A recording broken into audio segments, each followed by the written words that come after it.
What up, survivors? Welcome to D180, the horror movie podcast, taking you on a ride. Thank y'all for coming. I'm AJ. And I'm Janae. Y'all, we got a special guest up in the building. I want y'all to get ready because we got a little link in the park with Miss Lauren Lamelle from ScaryCrit Pod, but I'm going to let her handle her business. And what up, podcast people? So have you made that your trademark? Is that your trademark now? Yeah, that's my thing. It's the quickest, it's the easiest way to just talk to everybody. I look forward to when Jared does his. I'm like, what he gonna say this week? Right? Because it's always different. Because that episode when he did the call center gag in the beginning, I loved it. I was like, you just need to do this all the time. I was like, is he gonna keep going with this? Because I like it. I wish you could have seen him. He did like a full theatrical portrayal of the call center woman. It was hysterical. If you guys missed that episode, you have to go see it, because usually and normally when I listen to you guys' podcast, and I'll let you plug it in a second, I know I said I was gonna let you handle your business. Usually if I'm not at home, I'm at the gym. And I was at the gym at this case, so at this point I just have the podcast in rotation that I need to catch up on. Mm-hmm. And when that episode came on, I wasn't ready for him to do that. So it threw me off a little bit. And I thought I was like, did I click on the wrong thing? This sounds like my man's, but this ain't right. But then he had me so hooked. I was like into it. I was like, yeah, I mean, I ain't called his number, but I'm interested. What you selling? Like, I liked it. I think it should be kept.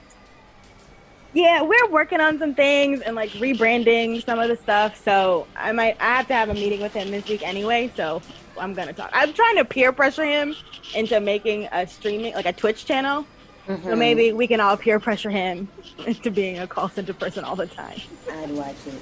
I love that concept. So come on. So go plug yourself. Come on. Because I already took up enough of your time. Oh, yeah. So I'm Lauren. Most of my friends, my people call me Mel. Y'all more than welcome to call me Mel because we all fam. I am from ScaryCrit. It's another horror podcast. Me and my friend Jared critique all the things. And we basically, we all black as hell. So that's our perspective. That's just kind of where we come from. And then, when I'm not podcasting, I am an indie film producer. Yes. So I just wrapped my first feature a couple weeks ago. I'm working Congratulations. Thank you. I'm working on a short musical right now, which is pretty dope. Ooh. Okay. And then I just got the green light to make a short out of this play I saw a couple years ago. Oh, is this an exclusive? We got D180 exclusives? Dropping on people. Yes. Shit. And then I'm working on my own horror feature. Okay. So I'm trying to get the script done in the summer so I can start getting money to film it next year. Well, Miss Mel, it's already yours. I'm already looking forward to it. I'm about to be all up in your business trying to figure out what's happening, what's going on. So all the best wishes. Thank you. Janae. Yeah. Miss Mel. Mm-hmm. Around these parts, we do this thing called park recommendations, right? Every week, I give Johnny 2 movies that relate to the movie we're watching. So I'm going to give her 2. And Lauren, I don't know if you have 2 picks. Oh, I have 2. Okay, I whittled it down. You have 2 that aren't mine, and even if they are the same, it's fine. But my 2, Johnny, if you like this movie, I think you should watch The House October Built. And then I think you should watch The Taking of Deborah Logan. Yeah. Okay. Yeah, I agree. Those are solid. Those are solid. Especially the second one. That second one, I said, Because when I first started watching Hell House, I instantly thought of that movie. And I was just like, wow, I'm going to like this. Yep. So, yes, those 2. And then my 2, okay, I'm a little weird, right? So my first recommendation is this it's kind of formatted like It, the TV. It's called Ghost Watch from 1992. It was a BBC thing. I'm trying to think. No, I'm thinking of. No, I'm not gonna even say what I'm thinking of. You could probably guess. It's definitely not what you're talking about. Go ahead. And then the second rack is the Guggenheim Haunted Asylum. Mm-hmm. That's a Korean horror film from 2018. Now, I just got off Clubhouse with Afro Horror talking about Train to Busan. If I like Train to Busan, will I like this? Yes, because yes. Yes. Okay. So I mean, because it's like the same concept as Hell House, but instead of going like making a haunted house, they go into the like one of those like abandoned, like it was a hospital and they did all these weird things. Oh, I do not like. Oh my god. Oh my gosh, is this the freak me out? Is an abandoned hospital? Is this the one where they upload everything to YouTube and it's like a live stream? Yes. This is what I was talking about, Ashley. Remember, I always talk about my mukbang person that I watch, Stephanie. Yes. She watched this and then had a whole video about it. Yep. So it's on my list.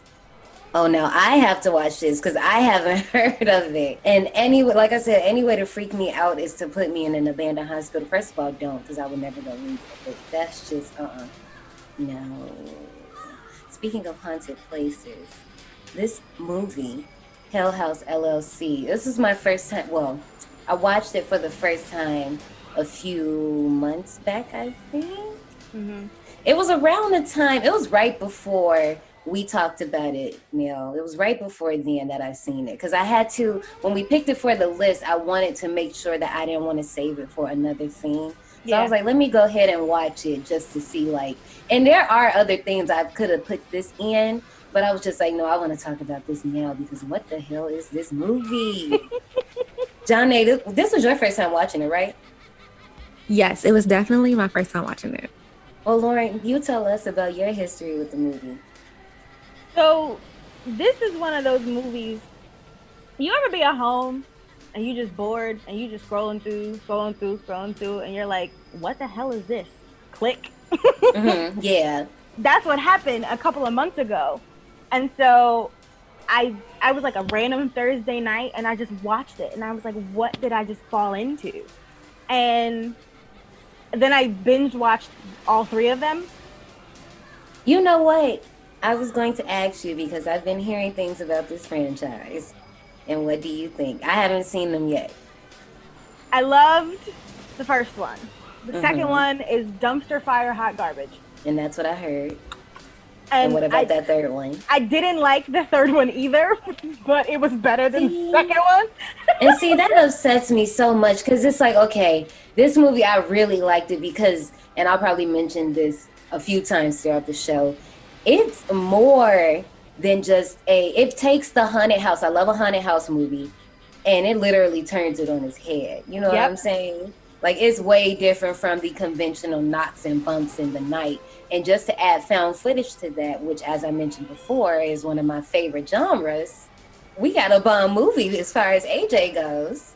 And then it's like, because, like, y'all know, you watch enough horror movies, you're like, okay, I saw this coming. That's not scary, blah, blah, blah. I was genuinely scared the first time I watched this movie. Yes, and especially, so I say this every time, and I don't give a fuck. I'm going to say it every time, survivors. I set myself up. Mel, I don't know if you're like this, but when I watch movies, for the first time at least, after that, I don't give a F how I watch it. But for the first time, I have to set myself up to watch the movie so I can, like, I'm not trying to scare myself, but I have to just give myself the mood, you know? Yes. I watched this movie, it was dark, and I was just like, I don't know if I could do this because this clown is... Like, yeah, I don't like clowns. Paul talking about, I heard a noise. After Randy done told y'all to stop doing this, y'all still doing. Every time. Every Sarah, single time. Is that you? Sarah? Does that look like Sarah to you? No, it didn't. It did not. It did not look like Sarah. Bro, there were so many times. Well, before we get too far in it, I'm going to let Nay go ahead and handle her business. Tell us about the director and all of that. What's going on with this movie? So this movie was directed by Stephen Cognetti. It was produced by Joe Bendelli and Matt DePaula. It was written by Stephen Cognetti. And then you have the cast members. Ryan Jennifer starring as Sarah Howell, Danny Bellini as Alex Taylor, Gore Abrams as Paul O'Keefe, Jared Hacker as Tony Prescott, Adam Snyder as Andrew McNamara, aka Mac, Alice Balke? We guess. We sorry, girl. We tried. Sorry. and she plays Diane Graves. And I Now just hold stopped up. there. Now Bellini, that's a lit ass last name. Who the F named they baby Gore? Can you imagine being a baby and your name is Gore? I'd be upset. Yeah, that's just, you just got set up to be made fun of. Like, I just want to know, is it a nickname? If it's a nickname, then there's a story behind it, and I'm curious. But, you know, I'm just wondering. Yeah, Well, y'all ready to bounce out to this queue line? Because I got a question that I'm just curious about. Okay. Howdy, survivors. Please keep your tips and limbs inside the vehicle and remain seated at all times. Hang on to your personal belongings, especially your minds and spines. 'Cause this here's a wild ride. Okay, survivors, this might be Johnny's show, but I'm taking over the queue line this week because I got a question. Why are you laughing at me? Your girl loves a haunted house, right? I love going to haunted houses every freaking year. I don't care. I have to at least go to one. I don't care, okay? I want to ask you both, what are your haunted house non-negotiables? What's not up for debate, or what do you have to have? Like, what's going on with you in a haunted house? I've been in all of 2 haunted houses, and I'm good. I am good. Okay, so let me tell you my 2 experiences. The first experience, I was at Six Flags, and I was a child, so I don't really have great memories of that because everything as a child scares you. The last one I went to, it was in Virginia Beach a couple of years ago at the inaugural Something in the Water festival. So it was the last day of the festival. Everything was done. So we decided to go into this random haunted house that we saw on the strip. We go in there after I begged everybody to do it. But this is you know me, Ashley. No, you didn't. Ashley, you know me. That's what I was about to say. No, you didn't. I was like, oh, let's do it. Oh, let's do it. And then we go in there and act like a little bitch. Okay? Wow. So we're walking through the hunt. First of all, nobody want to go first, right? So I'm like, all right, fuck it. I'll just go first. So I'm walking through. And you bold. Yes, I'm real bold. Because I'm the type to put my head down and just keep moving. But everybody behind me, oh my God, stop. And then screaming and holding me back. I'm like, so why are you trying to keep us in here? Shouldn't you be trying to get out? And I was getting pissed because I'm trying to get out and they trying to keep me in there. And then I threatened the cast people. It's not, you threatened the actors, no. I did, because the dude kept coming towards me, and I was like, listen, you got one more step before I swing on your ass, so you better stay back. And he stopped. And when we got out, they were laughing. They was like, Johnny, I know you did not just threaten to do it. And I was like, I did, because I wasn't here for it. So me and haunted houses is not the way. That's why you didn't pick. Wait, did you pick the tour for the trip? Did you pick? That's what I. No, so I did because out of all the other ones, I was like, okay, I'll do the tour because the tour sounds like it's like more so outside, a walking tour. I don't think it's a haunted house, is it? I have no idea what it is. If it's a haunted house, I'm backing out. I just saw Haunted and Tour. Now the museum, I'll do the museum because there is a museum, and I'm down for like haunted artifacts and stuff. I find the Lord, I forget the people who are in The Conjuring. Those two, they're a little haunted. Warren. Yes, the Warrens. I would do their museum, but a haunted house. No. See, okay, I just want to, for the record, we was talking about this museum and the artifacts, or maybe no, it was Jennifer. Jennifer was talking to me, Lynn, and Brittany on Clubhouse about that museum that you're talking about, not the Warrens, but that other one that's in Vegas. And we was just like, no, why do I want to go see Ted Bundy's blah blah blah? Like, I don't want to go see that. That's fascinating. I like true crime. Oh, hell the fucking no. Oh, hell no. Like, I like museums. Now, if we're talking, but see, museums are like kind of controlled environments. It's not like a haunted house with people jumping out at you. It's like, okay, the things are concealed. You know, you look, don't touch. That's fine. But in a haunted house, it's unpredictable. And that doesn't sit right with me. No, I feel like you still. You know what? I know you because you be holding on to stuff. So I'm gonna let you hold on to that. Miss Mel, what about you, girl? What's your non-negotiables when it comes to haunted houses? What's your move? Yeah, so like I grew up in the South, right, in North Carolina, and in Greensboro, where I went to college. Ooh, you went to NCAT? Nah, I went to UNCG. Okay. But we all went to Woods of Terror. I've heard of that. So it's basically like a couple of miles. There's like some structures out there, blah, blah, blah, whatever. But the creepiest part is the road to get to the parking lot. Right. Because there are actors No. out there. It's dark. There's no lights. It's a lot. Do they have the chainsaws and stuff? Oh, they had everything. Ooh. It was a lot. But the only thing that I don't do are the medical thing with the strobe lights. Yeah. You know what I mean? Like there's always that moment. even in this movie, I was like, y'all could have told me. I don't like strobe lights. They fuck me up. Yeah. I was like, and I know I'm not like epileptic or anything. I don't think I said that right, but it's fine, whatever. But I don't know. It's just something weird. Like something in my brain is just like, no, we don't like this. I can do everything else. I can do the chainsaws. I can do the clowns. I can do the freaks. I can do the dismembered, like, hanging feet. Can't do the strobe lights. Yeah. Well, this is mine. I don't care what we're doing in a haunted house. I'm down.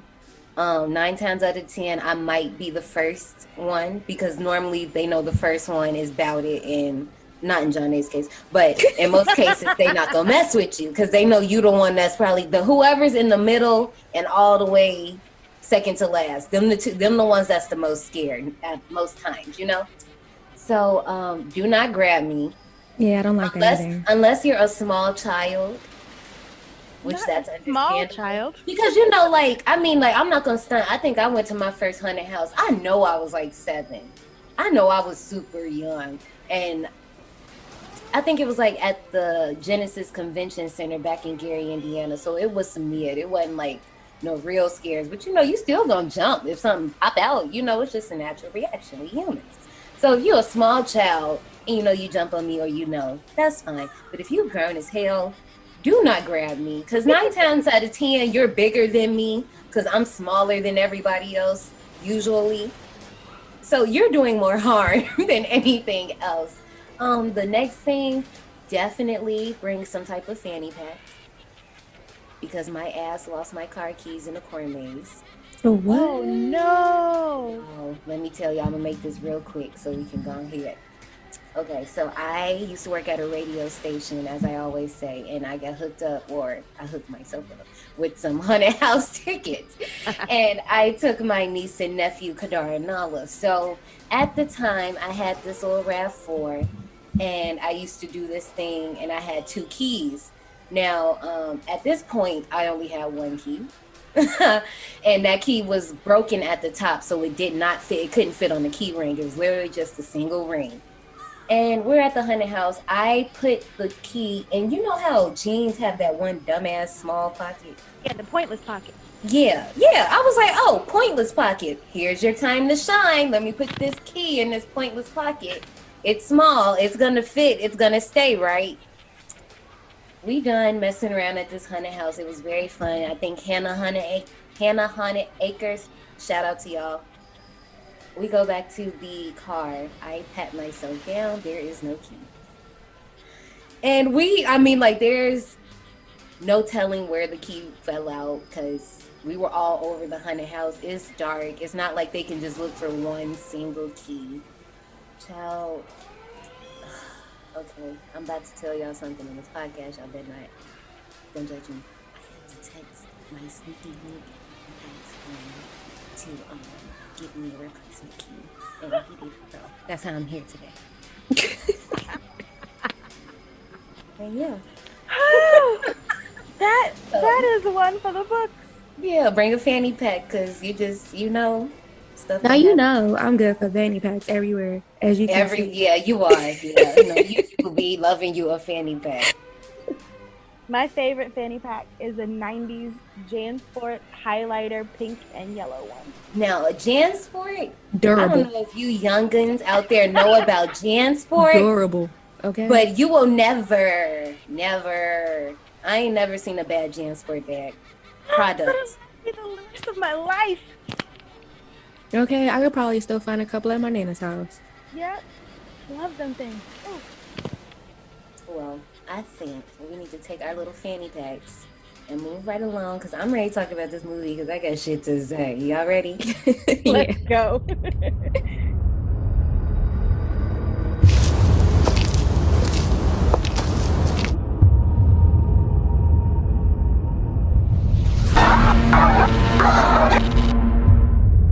What happened that night at the Abbadon Hotel?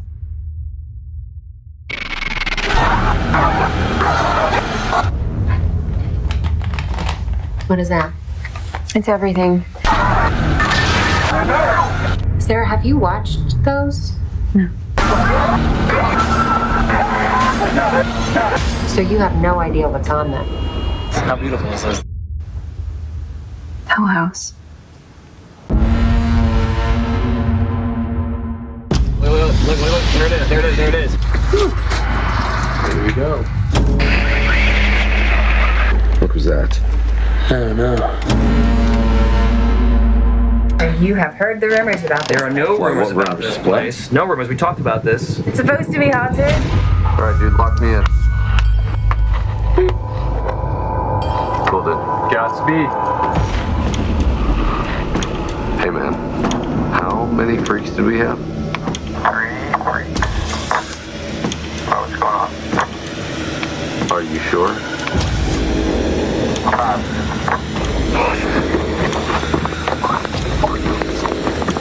Let me out!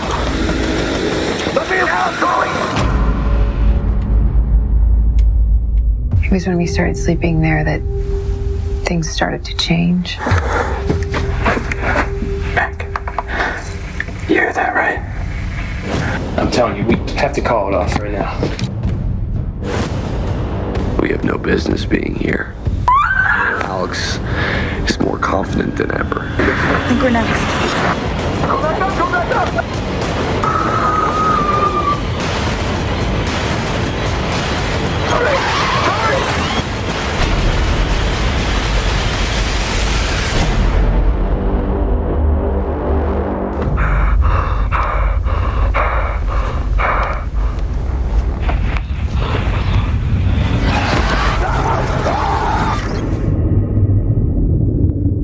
All right, so let's talk about this trailer. I actually liked the trailer this time, only because it didn't give anything away, but I liked it. I just wanted to know what the fuck was happening. That's all I wanted to know. And that's why I liked it. I hate watching a trailer and then I can like figure out what the plot is. Yes. Ma. Yeah. I'm going to say Ma every single time. Every single time we bring this up, I just say Ma. And I That pisses still me off haven't so watched bad. that movie. You don't need to. You really don't. I love Octavia Spencer, but like, Yeah, I you could have lived don't. without that. Mm-hmm. Like, when my whenever little we brother- get to it, whatever theme it follows in, girl, I'll let you have it. You can have it. Like, when my little brother tells me that a movie is bad, I'm like, okay. Oh, Okay. no. Yeah. So let's get into this movie. So the movie was definitely different for me because it was shot documentary style. And I didn't know this going in. So I was a little confused at first. Yeah, I try also not to. It's with John Day, I have to figure out how I'm adjust these movies up for her. Some things I literally don't want her to know nothing about. And some things I know I have to prep her for. Like Raw, I couldn't prep her for Raw because I didn't know my damn self. I loved it. She hated it. I know. I was so sad you didn't like it. I was listening to the episode. I was like, no. She was I like, just no. wish I knew what was in it before I decided to eat while I was watching it. Oh, no. Because I was over here just chowing down on some popcorn like it was nothing. And then my stomach started hurting. Poor thing. I'm so sorry. But yeah, tell me more. Like when this was, like I said, I saw this for the first time this year and it took me for a loop because I was just like, what the fuck is happening? Okay, it's a documentary. And then, Mel, you probably seen this one. I was thinking of the Poughkeepsie tapes. And I was like, is this going to be like that? Like, Yeah. what's happening here? Because I was confused, right? Because when it first started, I was like, is this a mockumentary? Is this a documentary? What's happening? And so I was like, oh, okay, this makes more sense. And then, because y'all know me, I looked it up, right? And I found all these interviews with the director. Same. And so I found out that he originally wrote it narrative and was like, I don't like it. And then went back to make it the like found footage style. Mm-hmm. And then he was like, in found footage movies, you never know who edited the thing. You never know where all this stuff came from. So that's why this is shot that way. Because he's like, he wanted to answer all of those questions as to where the footage came from. Mm-hmm. And that's why it's this weird mix of an actual documentary thing. Because even when you think about it, and we've just reviewed this movie, so I hate to low-key renege. When you think about the Blair Witch Project, like, how did they know to, like, cut those in that order and put them together and splice them like that? Now, I mean, obviously you say it could have ran, but I feel like they said they found 11 tapes. So y'all just knew them 11 tapes went in that order? I don't know, because I was thinking, like, old school cameras had timestamps on them. You're right. Okay, you're right. Never mind. So I take my argument back. So maybe I could save that for a different movie. We'll see. Now I'm gonna have to pay attention to it. With Blair Witch, my always question was, who sat down and went through all this footage and pushed it together? Is there stuff taken out? Like, somebody's missing out this equation that we need to talk to, that we're not asking these questions. So I mean, and like, as a film editor, it just takes so much time. Like, who took the time out of their life to edit this together? I don't know. But more than that, it's more so like, okay, so who took the tapes out of police custody? Like, who did they get released to? Right. And if it was the family, okay, then I'm guessing the family sold it. But who would want to sell their loved one's last moments? Right. The Featherson, and I can't remember Mika's family's name right now. Apparently they sold that to Paramount. I'm lying, but that's how they dressed it up. I believed that in the beginning when they said they like to thank the families of Katie and Mika. I was like, oh shit, damn, what the fuck? Nay, I know you watched the original cut. Mel, have you seen both cuts, or which one did you watch this time? Okay, so Nay's only seen the original cut. She has not seen the director's cut. So for the director's cut, it kind of starts off different. It starts with just a word from the director, and I didn't know if it was the actual director or was it Mitchell. So I did start the director's cut. Okay. But I stopped, I want to say, when they actually get to the house. Mm-hmm. Okay. So you know how this goes. Okay. Yeah. I think it was from Mitchell. That's what I thought. Well, no, when he says this was the first cut of the film, how it was meant to be in the original was things that's taken out and things that was out of place and things like that. So that was Mitchell or the actual director? I thought it was the actual director. Yeah, that's what I thought. And then the next time it comes back around, we know that that's Mitchell that, you know, from the director's standpoint, edited the videos and put them together. Oh, I don't know then. I gotta watch it again. I don't know. Yeah. I know what John Nay's talking about, because in the very beginning it starts and you literally hear the director's voice like over some pictures. I think it's the director, because the synopsis, yeah, that's what I thought clicked too. On it, it said that this is, you know, the actual director's cut, Steven. Because I thought it was the director based off of him saying this is how it was intended to be watched. Oh. And that's why I was like, I'm kind of disappointed. I'm probably gonna have to watch it again. I liked it being Mitchell. Oh, can you just imagine Mitchell sitting there and editing? He was like, I don't like the way Diane did this, so let me do it again. Yeah, like, oh, that's sick. Yeah, now that I'm looking at the synopsis again, it says that it's the actual director presenting his cut. So it has 8 additional minutes of footage, his intro, deleted scenes, cast auditions, a location scout of the hotel, and outtakes. And literally all of that is at the end. And the first time I watched it, I didn't know that until I was about to, like, when the movie ended, I was wondering why Tubi wasn't trying to impose another suggestion on me. And I was like, okay. So I clicked the button and it was still time left. I'm like, is Tubi messing up? Okay. So I fast forward and then I seen all the extra scenes and I was like, oh, okay, well, let me sit and watch this. Well, we could talk about that later. Hell is coming. Not Hell is coming. Oh my gosh.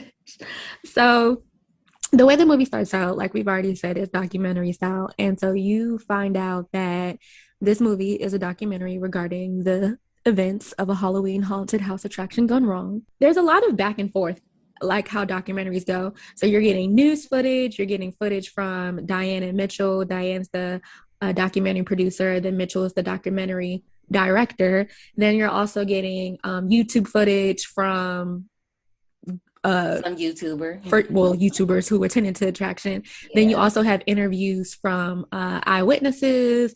Who are the other people? A journalist and an author. Yeah. Mm-hmm. You find out that it's October 8th, 2009 at an abandoned Abbadon hotel in Abbadon, New York. For me, and just like Mel said earlier, this opening scene hooked me because I was just like, okay, we're going into this haunted house. And me, always trying to jump the gun, I'm thinking like, is this about to be a movie where these people get trapped in this house and they got to figure out a way to get out or something? You know, I'm already trying to size this movie up instead of just enjoying the dang thing. And when they start seeing stuff and they're like, okay, is that supposed to happen? Okay, this big ass clown just brushed past me. Is this supposed to happen? Mm-hmm. And I'm just like, okay. I'm hearing screaming, but these screams don't sound like haunted house screams. These sound like something is fucking wrong. Like, what's happening here? But I love it. I love it because we've all been in that moment, right? And I felt like we could automatically connect to what was happening because we've all been in the line, squished up in between people, trying to get through the ride. And then when all hell breaks loose, you just kind of sit there and you're like, okay, wait, where do I go? What happens? What do I do? And then also a part of you wants to see what happened. I don't want to see. I just peeked around the corner and don't be like, calling me out. Right, that's why I'm like, don't be calling me out because as soon, even when they get to that little end part, and how many times have you been, just like you said, to a house party anywhere where there's a stair situation and you cannot move, especially in college with the house parties or whatever? Yeah, nah, I would have left. Where was you gonna go? You was stuck. You stuck. You might as well see what's happening. No, I would turn around and walk right back out. I'm like, excuse me. I'm out. And I know, and I feel like I would be that one because I always manage to just slide into places.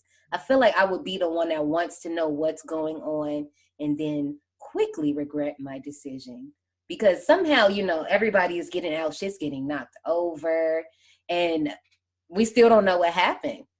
Yeah. All we hear is screams and turmoil. That's it. Yeah, this whole opening of that YouTube video, I was confused. I was so confused. I spent like the first half of this movie confused. until they started, like the beginning scenes, I was so confused. Until they started like the whole crew footage, then I was like, okay, I'm not confused anymore. But like the beginning, I was so confused. It's like, what is happening? Even when you get the call, that 911 call from the lady, and all you hear her say is like, into the wall. I'm like, what's in the wall? What are you talking about, into the wall? Oh, she said that they're pulling them into the wall. Still, what? What do you mean?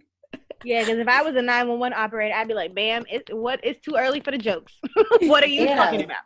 Right, because that along with the YouTube video still, like John, they said, does not take us anywhere until we find out that journalist broke into the hotel. And even then, he was too scared to take pictures. I wasn't going, first of all. I wouldn't have gone back in there anyway. Exactly. I don't care. Boy, you better go take a picture of a field or something. I don't know, like, not that. And then his ass was scary anyway, so he didn't even go in the basement. He just stuck his camera down the steps. And that's what I'm saying. Like, I wouldn't. Mel, you seen that movie Host? Yeah. You know when the girl puts her camera on the selfie stick and sticks it up? I'm not gonna lie. I did that in my house one day. But it wasn't for like a scary thing. It was because I was trying to see what was in a crevice. And I stuck my camera up there and did it. Well, also my boyfriend was on FaceTime, so he was like, stick your camera up there and I'll see. And then he started freaking out. In that case, we call that resourceful. Right. Okay. In the case of this movie, you just scary. No, because I'm like, you shouldn't even went in there. Yeah, you shouldn't be in there at all. And then we find out also it's a whole gag order on this case too, so you know some shit done went down. Yeah, how you said it's a gas leak. Really? Right. Really? First of all, it was a severe malfunction, but no one knows what function. Right. What malfunctioned? What malfunctioned? Then it's a gas leak. But then the photos, there's blood everywhere. So bloody handprints all around. I'm just like, okay, that's a yeah. Those are, I don't know, Bugs Bunny smoke prints. You know, like in the cartoons when the cartoons get blown up, it like leaves their smoke outline. Yeah. That's what y'all trying to tell me this is? Okay. But also, can we talk about that journalist? No, the author, the guy with the beard. Mm-hmm. He was funny. His beard was bothering me. He was so animated. It was bothering me. Every time he came on the screen, I was like, there is something about this beard and this facial hair that is not sitting right with me. Was it because it was salt and pepper? No, it was not because it was salt and pepper. Because I like salt and pepper beards on some people. It was just maybe the hair and how it was laying. The style. And then his, like, matched up with his face. I don't know. But it just wasn't sitting right for me. Not bothering you. It was bothering me. We're finally introduced to Sarah. Now, Sarah is supposedly the only surviving member of the Hell House crew. Exactly. She reached out to Diane to do an interview at a hotel near Abbadon. Apparently, she hadn't been heard from since the night in question. It was too easy. You've been gone for 5 whole years. 5 years. Do you know how much shit changes? It's a long time. But a lot changes in 5 years. Where were you? Half a decade. And you literally look just like the photos. And y'all know white people age like Jesus. Shut up. 5 years? Baby, no, them two different people. That girl looked just like the photos. No, I'm not buying it. Like, conveniently, you come out of whatever hole you've been hiding in. Literally. Say, oh yes, I can give you all the information you need if you just meet me at the hotel. Girl, if you're gone somewhere, go on. And this is why, like, because you know how no Black people were filmed in the production of this movie. Right. And I'm just like, y'all just be too naive. What's happening? Very. And then first of all, the thing that got me is not even 5 minutes, speaking of 5 years, not even 5 minutes into the interview, you pulled this whole bag filled with tapes out. Right. Where did you get those from? What's happening? You watched all your friends get murdered and then you take all the tapes and then you run? I don't understand. But another thing I want to point out, and y'all know survivors, y'all know how it is at this point. It's free game. Whatever we say, we say. If it happened at the end of the movie, fuck it. It happens. Spoiler alert. They hint to her being dead twice in this scene. And I did not catch it till the second time I watched the movie. Actually, no, the first time I heard it, but I just wasn't like thinking twice about it. But I don't know. It's Diana Mitchell. And who's the other kid? I'm a name stickler, but it doesn't matter. The other kid is like, what if she's dead? And then he says again, well, she's probably dead or something somewhere. And I'm like, damn, you're right. Okay, so if you didn't watch the director's cut, that's not in there. That's not in there? No. The part where it's like, what if she's dead? That's not in there. So that whole setup scene. So I did see this part. So that whole setup scene where they're setting up for the interview, you don't see that in the movie. In the movie, it just cuts to that black title card screen that tells you that, okay, we're finally meeting Sarah. She agreed to do the interview. And then it cuts to Sarah. So that whole interaction between the production crew, that doesn't happen. Oh, wow. Right. Now so I'm interested in seeing this other cut because I want to know how much was left out. And is it a different movie from what me and Mel saw? It's probably a different movie because they said that the way that it's spliced, the director's cut it's the first cut all the way through of how it was originally supposed to be. So the scenes are probably in a different order.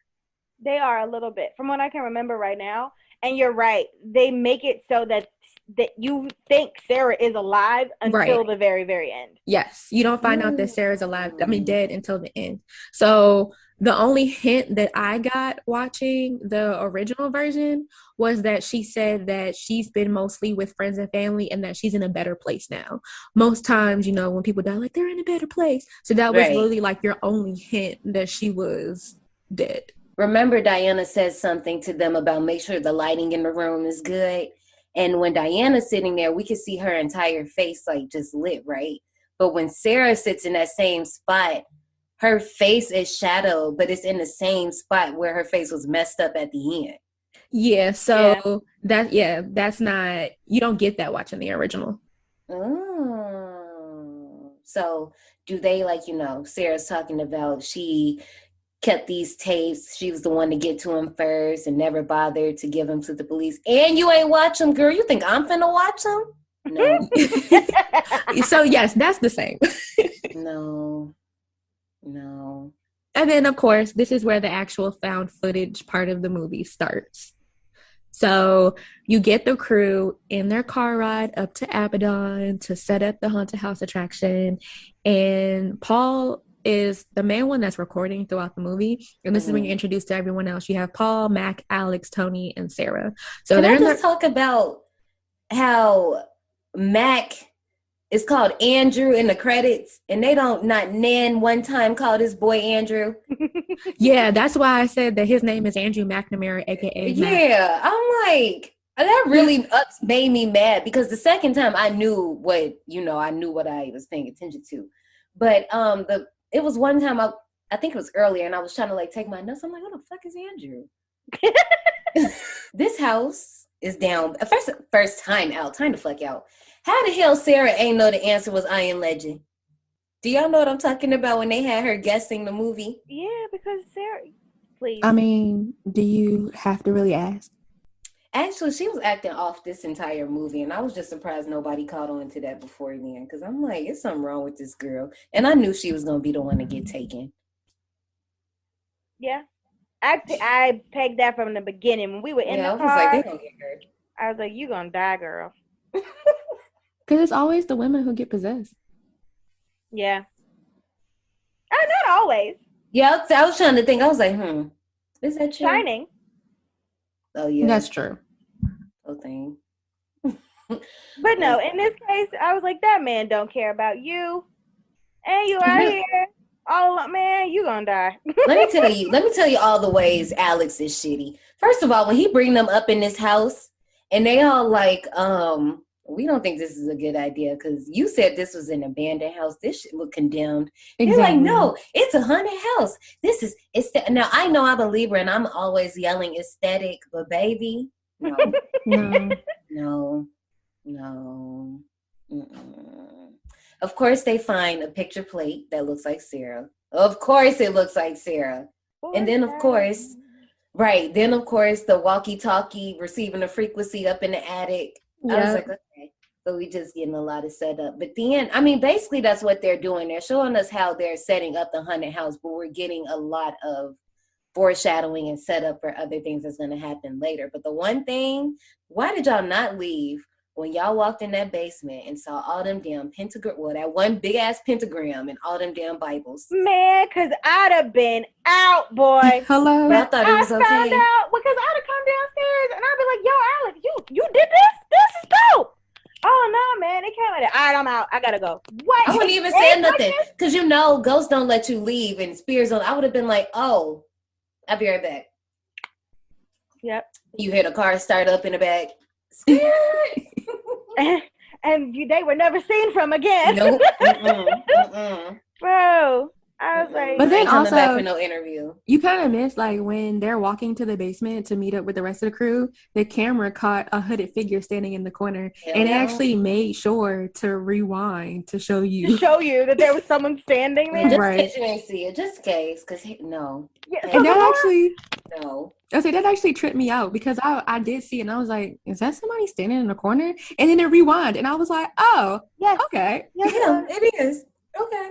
Cool. And so I have watched this movie so many times that I imagine like what that person was thinking to themselves in their head as these children basically stand around all these demonic things. And I just hear him being like, you idiots. This is what you wanted. Like the end? Like I've seen the end. And this is you asked for it. Because they did. Whew. And then Sarah was the only one when they were in the basement. She's the only one that had second thoughts about that hotel experience after she saw the pentagrams and the Bibles and stuff. Because she was already getting touched. That's why the spirit was already working through her. That's what that was. And was the only one to ask questions. First come the warning, it'd be that one person, just like just like Mia. She was like, you shouldn't have touched that thing when Eric brought that book upstairs, and you see what the fuck happened to them. Well, I guess Mia got out, but you see what happened to the rest of them. But that's the crazy thing in all these like possession found footage movies, right? Except for the ones with all women cast. Mm-hmm. It's usually the one girl that's like, I don't know about this, and then here comes like the testosterone to be like, no, we got it, it's fine. And that's why I hated Alex throughout the whole movie. Fucking dickhead. You know my fucking nerves.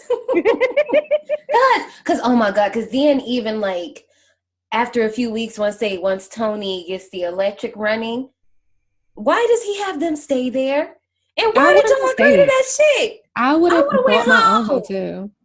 If I actually wanted to stay to get the money, I would have booked my own hotel and been like, all right, y'all can stay there if y'all want to.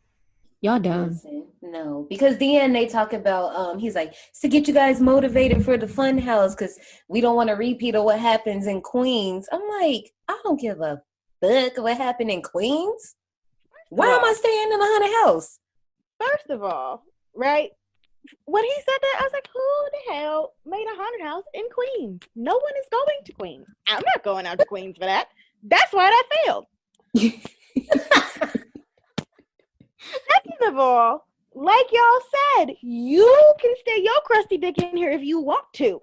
What I'm not gonna do is that, but it kind of set them up, right? And that's why, like, because like Rockland County is 45 minutes away from the city. Right. By car. It's like 2 hours by train. So if they all lived in like Manhattan, it would still take, like, I'm not coming back and forth for this. So he kind of put them into a situation where they didn't have any other option because they were all broke. I didn't even think about it like that. See? Dickhead. Yeah. Damn. Okay, I gotta say that Hell House hoodie hard though. And I would like one. Don't know if it's in a souvenir shop, but if it is, I would like one. Oh no, I would have bought all that merch. So they set up cameras all throughout the house, and this is what sets up the fact that they don't have eyes in the basement. So there's a blind spot in the basement. Apparently the concrete's too thick and Tony can't figure out how to get the cameras down there, but he does come up with a good idea. So put a security guard in the basement dressed like a clown so there'll be eyes down there. Stupid. I'm just like, first of all, okay, can we talk about security guards? You know what? I'm leaving police out of the equation because anyway. Security guards. What do y'all be thinking when y'all be applying for these jobs? I just want to know, do y'all be thinking like at any moment shit can go left and you got to be the one? It's kind of like being the adult in the room with little kids and you got to be the one to kill the spider. Like, are you ready for shit to go down? Because I am not. I'm not killing the spider. I don't know if I could be a bouncer. First of all, I'm too small, but no. But okay, I hear you and I agree. But also, I feel like in this, like my man's, because he was a big dude, right? Yeah. And I felt like he thought maybe somebody would try to get a little grabby, take a photo. I didn't think he was prepared. Okay, this is fair. But I'm saying, like, that's all the way left. I guess that's as left as it can go. Because what would you even do? I think he had the right mindset. I mean, he was gone. Yo, I have never seen somebody run that fast. He ain't said nothing. Like, not a church finger. Right there.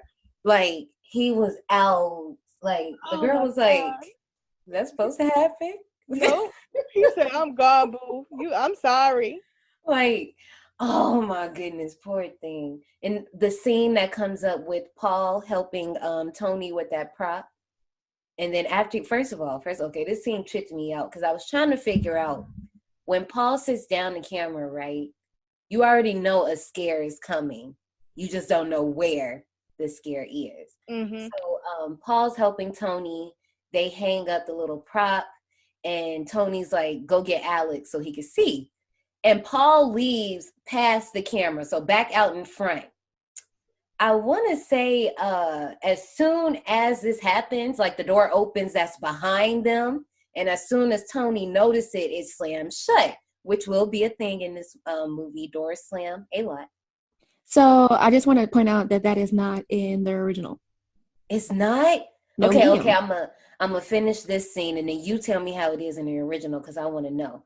So Okay. after the door shuts, when Tony notices something walk past the front of the camera and makes the prop swing, Tony turns around, notices that, and thinks, he's like, okay, is Paul fucking with me? Like, Then all of a sudden, you see these Scooby-Doo eyes in that door that's behind him, and it just shuts. So you ain't see all three of them Scooby-Doo eyes. Like, glowing in the dark. I like it. Yes. I was like, oh, hell no. Mm-mm. So in the original, it doesn't have any of that. So you get Tony setting up the props and he's like, okay, Paul, help me. Paul's like, no, because Alex wants everything recorded. So then that's when you find out, okay, the heads don't move, nothing moves because Alex didn't want to spend any money on moving props. And then it kind of just like goes to the next scene and Paul's playing the piano with the dummy named Hector. Because I think the director's cut made Paul who Paul was supposed to be. Mm-hmm. Like in the original, Paul was just kind of like a wannabe Shaggy. You know what I mean? He was just kind of there, and then he got, and then he was just gone. But in the director's cut, you realize that Paul was had a little bit more depth. Right? Yeah, because in the original, Paul was like no depth at all. He was just a perv that was recording everything. So did they give him the deep cut confessionals like in this next scene? Did he have those in the original? Yes, but I don't know if they were long or short or whatever. Okay, so in our version, he just lets us know that it's been 3 weeks. So I guess it's like mid-September. And while he's talking, a figure appears in the back. Yes. And it's just standing there. And he's like, Sarah? I'm like, does that look like Sarah to you? Right, because... Yo, I was like, first of all, why the hell would Sarah come down here for you? She wouldn't. Exactly. Well, I don't know. In his wildest dreams, apparently that must be a thing because he just got finished saying that Eric don't like Sharon. Not Eric, Alex. I don't know where I got Eric from. Yeah, Alex don't like Sharon, if you know what I mean. Sir, what? And then he goes on to creepily record her the next morning in her underwear. Okay, now, yes. Creep. Yes. Now, okay, so I'm not standing up for the creeps at all. I'm not. But I'm just saying, if, and I've been the situation being a girl in a dorm full of boys, and if I'm there, the door is going to be closed at all times. Like, especially if you're about to be sitting there with your ass out, close the door. And it's not like the door is like cracked from coming back with the rag cracked. No, it's opened. But that's what I'm saying. With the rag. Why is this woman out here with a bunch of men who don't care about her? Exactly. I don't understand. She's like, she being one of them dumb loyal girls. She think that this haunted house thing gonna have a come up. She gonna reap that money later when it blow up. That's what she thinks. So if I just stick this out, maybe this will be the haunted house that pop up and we get rich and I'm gonna be that loyal bitch and get it popped up all right. Oh, it did. Oh my gosh. So now we're introduced to 3 more people who are supposed to be the new actors. You have Joey, Sam, and Melissa. So after you're introduced to them, it cuts back to the journalist telling about, the one who took all the creepy pictures. Mm-hmm. He's telling a story about the first responders. And one of the first responders told him that when he got in the house, he came across one of the bodies of the Hell House members and their throat had been cut and it looked self-inflicted. Then you also found out that Joey hanged himself 9 days after the incident. And then before that, the authorities tried to talk to him, but he refused to talk about it. I could just only imagine the survivor's remorse once you find out what happened. It's like, dang, would you? I don't think he killed himself. I put it in my head that them little hooded people found him and killed him and stole his soul. I didn't even think of that. Yeah, I didn't think of that either. I didn't even think of that, and I totally agree. That's probably what happened. Damn. I want to see that. Where's that scene? Oh, my God. Because can you just imagine, because, look, can you just imagine? Mel, have you seen the short that Lights Out is based off of? No. No. In the short, it's not Diana yet. But I'll send it to you. I'll show it to you. But what I was getting to is, can you just imagine being Joey and you minding your business? Or I don't know how this guy was feeling. He could have been feeling like homeboy from Final Destination 4. that was trying to like off himself before his time, the black character. And I'm so sad I can't remember his name right now. It's disrespectful of me, but whatever. And these hooded figures just pop up in your place. I'd be like, oh, this some shit. I'd be so upset. Yeah. George Lanter From Final Destination. Yeah. Bye. I think I stopped at maybe 3. You've had to have seen 3. 3 is another House of Wax movie to us. You had to have seen 3. Homegirl from Instant Star was in there. You know you seen it. Oh, ain't her name Alexa Johnson? Something like that? Yeah, I've seen that one. So yeah, I stopped at 3. And then I didn't see 4. Ryan Merriman, he up in there. Luck of the Irish. Yeah, you seen So I was that. about to say, Luck of the Irish. It's like he was in everything. I think they was trying to make him like a little heartthrob. And I'm like, baby, no. He didn't have the haircut. Dry. Josh Hartnett didn't either, but he made that work for himself. Yeah, that's true. He said, y'all are not touching my hair. I'm leaving it like this with these little wispy wisp. Now roll the camera. Yeah, I stopped that. You already know. I get to maybe like 3 or 4 movies in the franchise. Mel, Johnny hates franchises. You're in the depends. wrong genre right now. What do you mean? It depends. That's what I told her. I was like, "Ooh, girl, you gonna be sick." Because I said, well, on our show, we'll never like do anything like, consecutively. So we'll never just cover an entire series because I'll shoot my brains out. Yeah. But I'm like, girl, when we get to like the Jasons. That's what I was about to say. When y'all talk about when you talk about Jason X, call me. Yes. I'm like, oh girl, we got you. But like, I'm like, when we get to those movies, your brain is gonna spill. No, but see, it depends. Like, I'm okay with Scream franchise. I'm okay with some franchises, but others, I'm like, can y'all stop already? No, they'll never stop. Oh my Can't God. stop, won't stop. Because I'm telling you, if Robert Englund is serious and he put that glove on one more time, you better bet my ass gonna be in that seat. Same thing with Conjuring. I like the Conjuring series. I love Conjuring. That's my movies. Are you excited for the new one? Yes, me and my brother are ready. It looked good. I saw the trailer. I was like, ooh, okay. I love the Warrens. They're great. Now, I do want to see this, but I need to see it because I watched the trailer and I'm a little mad I watched it because some of them scares, I probably wanted to wait for the movie to see them, but it's fine. Yeah, but I'm still gonna watch it. We'll be okay. Yeah. I'm sure knowing them, they probably edited differently too, knowing them. They always be trying to do that. Yeah. Misdirection. Mm-hmm. At least I hope. I don't know. I mean, but that's not a disappointing series all in all. No, No. I like it. The disappointment comes in The Nun. That was disappointing. I heard Miss Laronia was bad too. I don't know. I watched The Nun and I was like, okay, that's it. The Spanish joint? Mm-hmm. Yeah, that wasn't good. Every Latin Hispanic person I know that like grew up with that like nightmare horror story was like, what the hell is this? Mm-mm. Probably can't even use that to threaten y'all kids no more. They done messed up the money. Yeah, it was bad. But yeah, I agree. The Nun wasn't what I thought it was gonna be. And then like I have my own issues with Annabelle. See, I never watched Annabelle. I think I only watched the first one and Comes Home. I think that's it. There's something up with Me and Dolls. Me and Dolls. Girl, I can't wait to fuck you up with the toy box terror thing that we're doing in season 2. I ain't put it in a month yet, but I know we doing it because I love, if there's one thing about me, I'm just like Jerry. I love a doll. It's Give me a clowns and scary dolls. doll. That's what I was about to say. Jared's gonna be like, betrayal for me talking shit about Annabelle, but I have my issues. I can imagine that. First of all, I love, and we're going to get back to Hell House, but y'all sound effects be funny as hell. That's all Jared. That's all Jared. Sometimes, because I'll listen to it and I'll be like, where the hell did you even think to find this? I love it. I love that. I can't wait to see what y'all next season look like because I already know.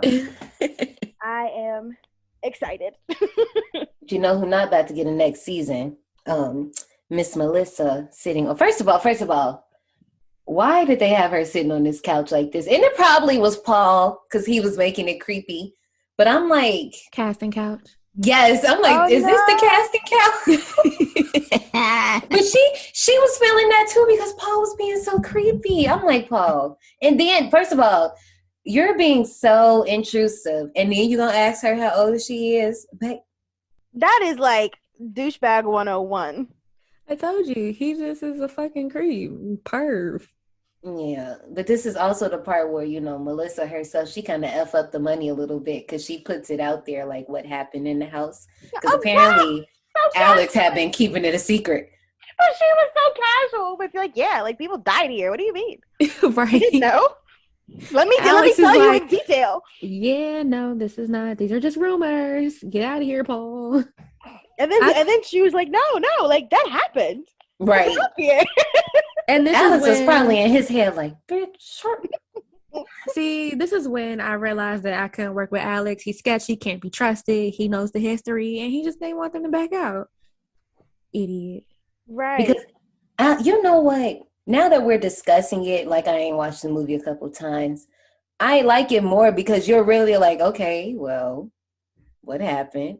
And then they literally tell you in the next scene in the documentary style what happens. Yep. So Andrew Tully built the hotel in the town based on its name, Abbadon. So apparently Abbadon is the name of a demon that guards the gateway to hell.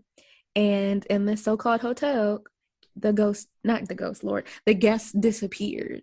And so they were unexplainable, but Tully was questioned multiple times and nothing ever stuck because he was able to make it look like they actually left and they didn't disappear while they were there. But of course, this didn't matter. Business eventually declined, and then he hanged himself a few months later.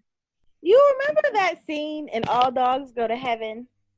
Oh my gosh, please don't traumatize me right now because don't ask me why, but I recently watched that movie and I didn't realize how we really saw Charlie B. Barkin get hit. Well, we didn't see him get hit, but Yeah, that dog died in our face.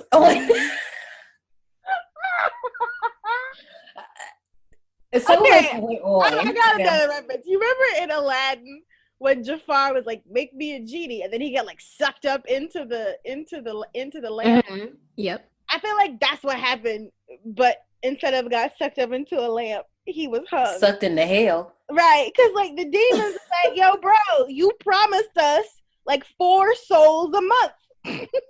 What's good?" He's like, "Yo, bro, like this." Can you imagine? Can you? That actually, that seems legit. That sound like The Hills Have Eyes when Ruby came to bring that harbinger, that bag of goodies. Like, bitch, you bring our people, we keep bringing these goods. Like, oh no. But shoot, that's how it happened in Supernatural all the time. You make deals with the demons, and then you don't hold up your end of the bargain. Okay, life snatched. Right. I feel like that's how it happened. Why do they be so petty? Y'all act like y'all can't put us on IOU. No. No. Capricorn. Excuse me. You said. Actually, you're right, because Paranormal Activity, soon as Hunter came out, they was on it. They ain't forget. And then not only that, you gotta also, from watching a lot of different things, you gotta the people are supposed to be careful when they make these so-called deals because they are wordsmiths, and you'll end up like, okay, so if you ever watch any like movies with witches and shows with witches, they always saying that there's a loophole. You gotta be careful with your words, especially like with Vampire Diaries. It's like there's always a loophole. So you actually gotta be careful in these deals that you make because they're master wordsmiths, and then you think you're saying one thing and they're agreeing to one thing, but there's a loophole. So Yep. He probably failed. And that loophole went right around his neck. Exactly. Oh hell no. Speaking of necks, the clowns are here. The problem is they don't move.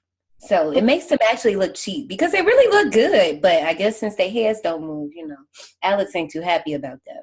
Well, I mean, he's the one who didn't pay for anything. Animated props. For anything. That man paid for nothing. I mean, technically at the end he paid a little something, but and then of course Paul wants Melissa topless. Of course he does. Of course he does. Because he's a creeper. But then of course Paul hears a noise and goes to check it out. And like I said earlier, Randy told y'all to stop doing that shit, and y'all do it. I feel like nobody listened to Randy. Nobody listened. Okay, so in the director's cut, when he heard that noise that night, he actually went to go investigate. Mm-hmm. Yeah, in the original he doesn't. Yeah, in the original he doesn't. Oh no. Which is such So a what, waste. he just says he hears a noise and then it cuts to the leaky roofs? Yeah, so like he's like they Oh hear a noise hell. and then they talk about it a little bit, but then that was the end of it. It just cuts to the next day when they're setting up. It's just such a waste. That's Oh. such a good scene. Cause I noticed, okay, I was like, okay, you go check it out. But he's smart because he does wake up everybody, so he's not by himself. But Sarah's not there. And I peeped that. I'm like, okay, so either she's still asleep or She's been possessed already. something. Yeah, so yeah, that's not in there. But what is in there is Joey and his weird eye thing. Hey yo, I don't like yeah. people that can do this. And that, like, he does that in real life. Like, Yep. why? First of all, how do you even find out you could do that? Like, what possessed you to just one day take your thumb and your index finger, put it to your eye, and just see what would happen? Like, what? Okay. Where'd you find this guy? The gas station. You don't even know if he works there. This could have been the serial killer. And then what if, and then I was thinking that. I was like, so is he the killer? Like, is that what it is? Nah. He ended up dead, so he not the killer. Baby, he ran out and then ended up dead. Yo, that man He ran saved himself some so time. fast. He ran so fast. So now Paul is walking around the house looking for Tony. And he gets to the top of the basement stairs, and there's that ugly ass clown standing there looking down the stairs. So Yeah, Tony takes no. the camera to look down the steps, and when he brings the camera back up to look at the head of the clown is facing him. So he Yeah, freaks no. out and was like, "Oh, Tony, yeah. Funny story." He goes back to the room that Mac was in, and he sees that Tony's talking to Mac. So now he freaks the fuck out, runs back to see if the clown was still there, but the clown's not there anymore. So then he runs down the steps to go look in the basement, and the clown is back in position with the rest of the clowns. So now he's freaking the fuck out, and it's like y'all set this up. Let me What the tell fuck you y'all doing? something.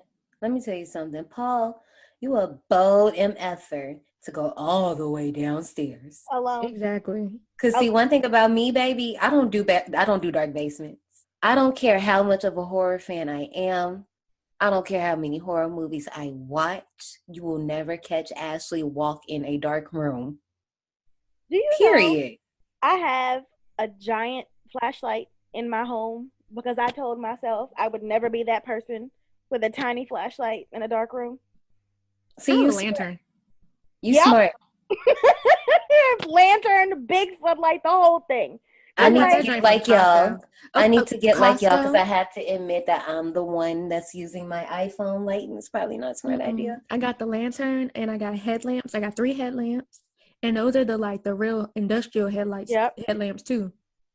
Yeah, that's the only way to go. Because, like, I'm going to tell you now, Paul was not the only one freaking out. I was dead when I saw that clown at the bottom. I was too. This is a big ass clown. Like, how the fuck we don't hear this thing moving? And no, I don't know. And then I don't know if it was making, because at this point I saw, and actually I can't think of dates right now. I saw Art the Clown, both of his movies, before I seen this movie. So that's all. I was thinking like, this is his fat cousin.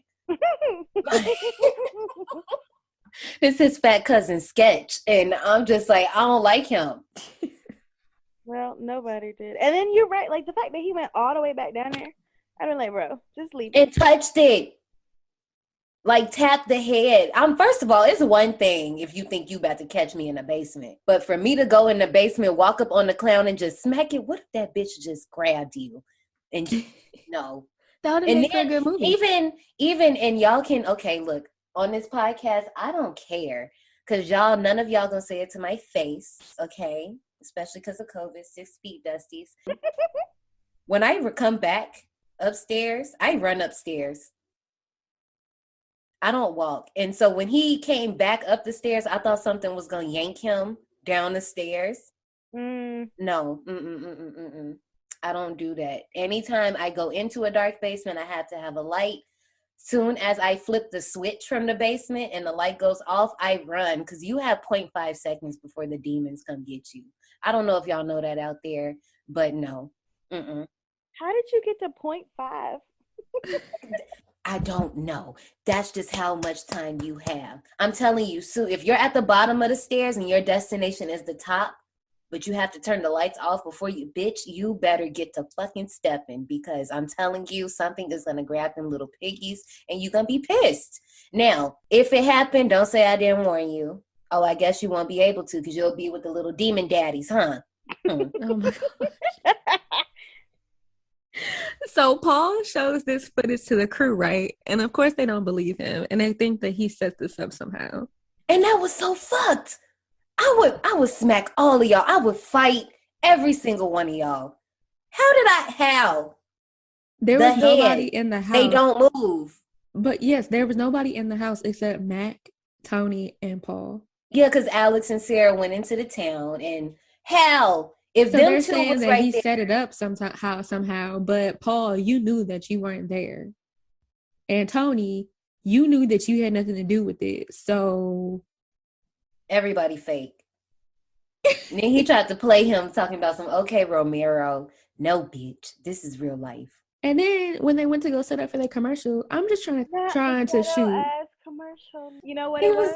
White mediocrity getting them through. And then he literally says that. He was like, because I know the haunted house is want to be so good, I kind of want our commercial to be kind of Let us try to do that. People gonna be like, what the fuck? We gonna end up on Shade Room. Exactly. Getting talked about. Exactly. Ever seen that Jones barbecue and foot massage commercial? Yes. Yes. See, I'm pretty sure they went in there with good intent, but when we seen that big, I can't even remember what Sesame Street characters. I think it was Big Bird and Elmo. I might be wrong, but hell no. It's his voice that be cracking me up. But go ahead, Nay. I'm sorry. I would say, so now it's September 26th, and Paul and Tony are setting up one of the hallways with the dummies and the strobe lights. So in order to set this up, Tony locks Paul in with the 3 dummies. Tony cuts the lights and then cues the strobe lights, which I hate strobe lights. And then while the strobe lights are going, a 4th figure appears. So now Paul is freaking the fuck out, and he wants to get let out the room. And then as soon as he gets out the room, he throws up. And apparently that throw up was real and it was not staged. Oh damn, he was really scared. Strobe that's probably what it was. Yeah, probably. Yeah, I didn't even think of that. Damn. And so now Paul is really freaking out after the fact, and outside about to cuss out Alex, and Alex is doubling down on the fact that there's nothing wrong with the house and that it's Paul's own fault that he's scared. And I just want to punch Alex in the throat. Don't scare the actors. Don't want you to scare the actors. I'm like, you are selfish. Like, you not asking him, is he okay? Everybody else just being loyal. Sarah's the girlfriend, of course. Like I said, she looking for a come up. And then Tony and Paul, they the first hire. So you know how that. But then Mac is also his best friend. So of course he's loyal. Loyalty is arbitrary in this little group of friends. Exactly. So Paul wakes up in the middle of the night because he hears something. He goes out in the hallway and sees the clown standing on the steps. Fuck that. So now Mac thinks that Paul is fucking with him. So they go and move the clown back. Well, they go to move the clown back to the basement. But in the process, they see Sarah standing in the corner.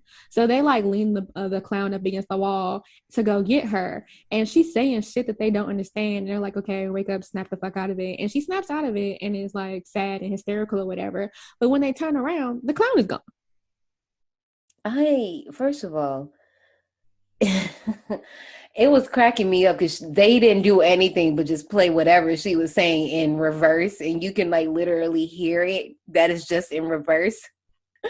I'm like, y'all wasn't gonna chop the end of her words or nothing. Just play the track backwards. Okay, it's fine. Whatever. Yep. So what she was saying in reverse was, when I got to the front door, the police were arriving. What the fuck? Are you kidding me? Find that out. Johnny, did you rewind it and listen to it? No, I did not rewind it and listen to it. How did you find that out? The internet. Oh, word. I didn't even think to Google that. Oh, wow. I ain't dare know that. That's creepy.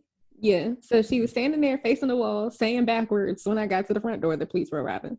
Oh, hell no. Bitch, no. But I wouldn't have went to go look for that clown. That pissed me off. So they go look for the fucking clown. They reach the dining room, and as soon as they reach the dining room, a clock strikes whatever the time is, and they see that there's candles lit. So they freak out and they run back in the opposite direction. But now the clown is standing at the end of the hallway, and they freak out because even that more. whole room wasn't set up at first. It was fucked up. Yep. And then they peep around the corner, and it's all ready to go for their reservation that nobody made. I'm getting the fuck out too. Not the reservation that nobody made. No, thank you. Well, so I'm gonna tell y'all now. As soon as I saw homegirl in the corner, I'd have left. Y'all got it. If I hadn't left yet, I'm leaving now. Because when bitches start talking to themselves, I gotta go.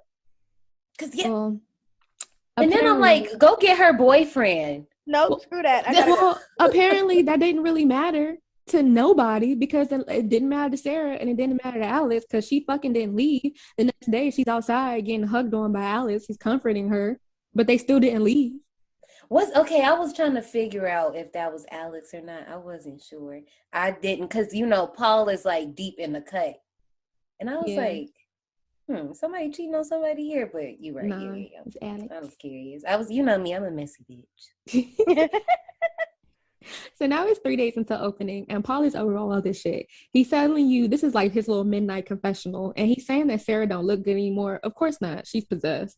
And he cuts the camera off to go to sleep, but he wakes back up, cuts the camera back on, and now someone is sitting in the room on the floor.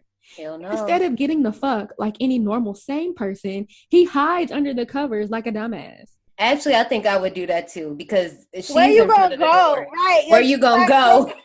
I would have left. Where you gonna go? I don't care. I'm getting the fuck out of there. I wasn't mad at him getting under the covers. I wasn't because mad either. Because if I can't see it, it ain't there, and Well, I would have that didn't stayed matter. there. That's Didn't matter. He was peeking. Who told you to peek? Yeah, I wouldn't have peeked. I'd have just sat there. I probably would have sat there and started screaming, just screaming my head off. And if the shit attacked me, then you know what? I ain't see it, and I guess we cool at that point because it's happening.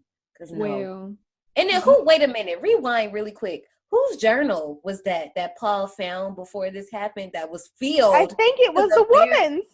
It was Sarah's. No, the woman who was in his room. okay, so here's the thing. That's not in the original. He doesn't find anybody's journal. What? Okay, so right before he gives his little Paul confessions, that's what I'm gonna call that segment when he be in his room with the red light. Right before that happened, after he tapes Sarah hugging Alice from afar, you see Paul go up in their room where they was on the bed, her booty cheeks out, and he picks up this journal. It's kind of like, you haven't seen Hereditary yet, but Mill, you seen the scene, you know what it looked like. It's like Charlie's little book. Yeah. Mm-hmm. And it's filled all the way through the end. And I said, what in the Necronomicon is this? Because that's what it looked like. Yeah, so in like the it's original, literally just demonic drawings from Janae, and I mean from the very front of the book to the end. Who the fuck does that? yeah, so in the original, it just cuts from them outside embracing each other to him doing his nightly confessional. Oh no, damn. I want to watch this other version. I just want to see how much that got cheated, because sheesh.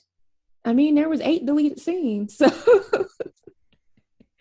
So he gets got, and now he's missing.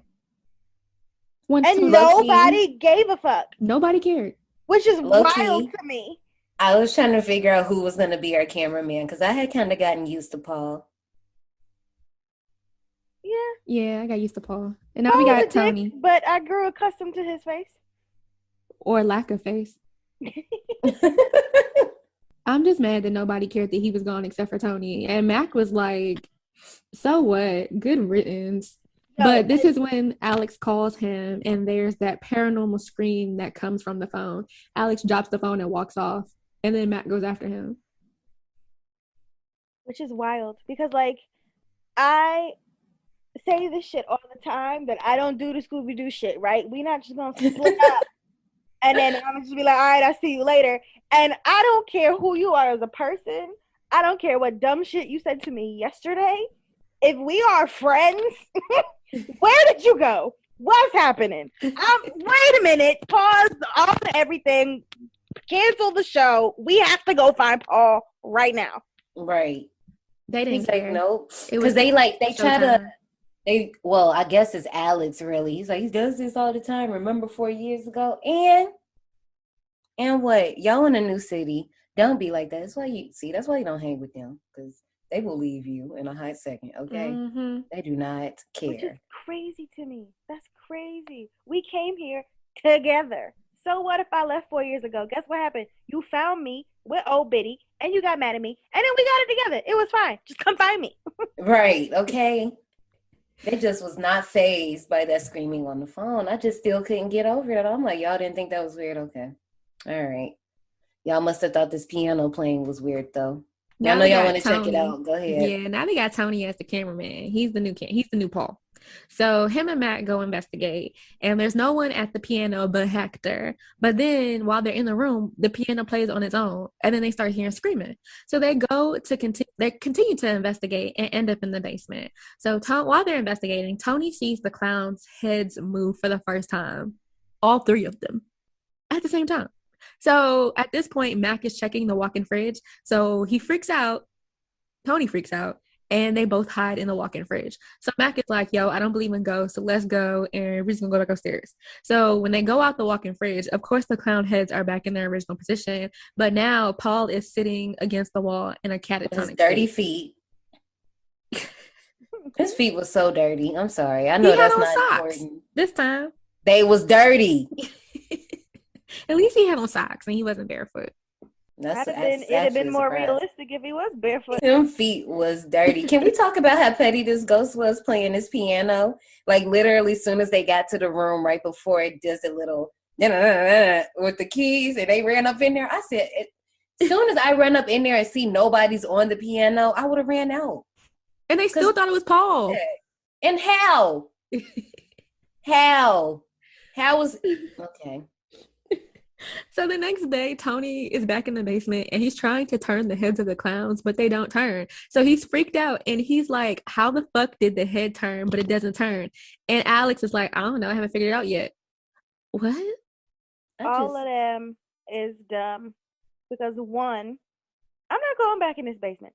Every time we come down here, some shit happens. Something happens. I don't want to do this no more.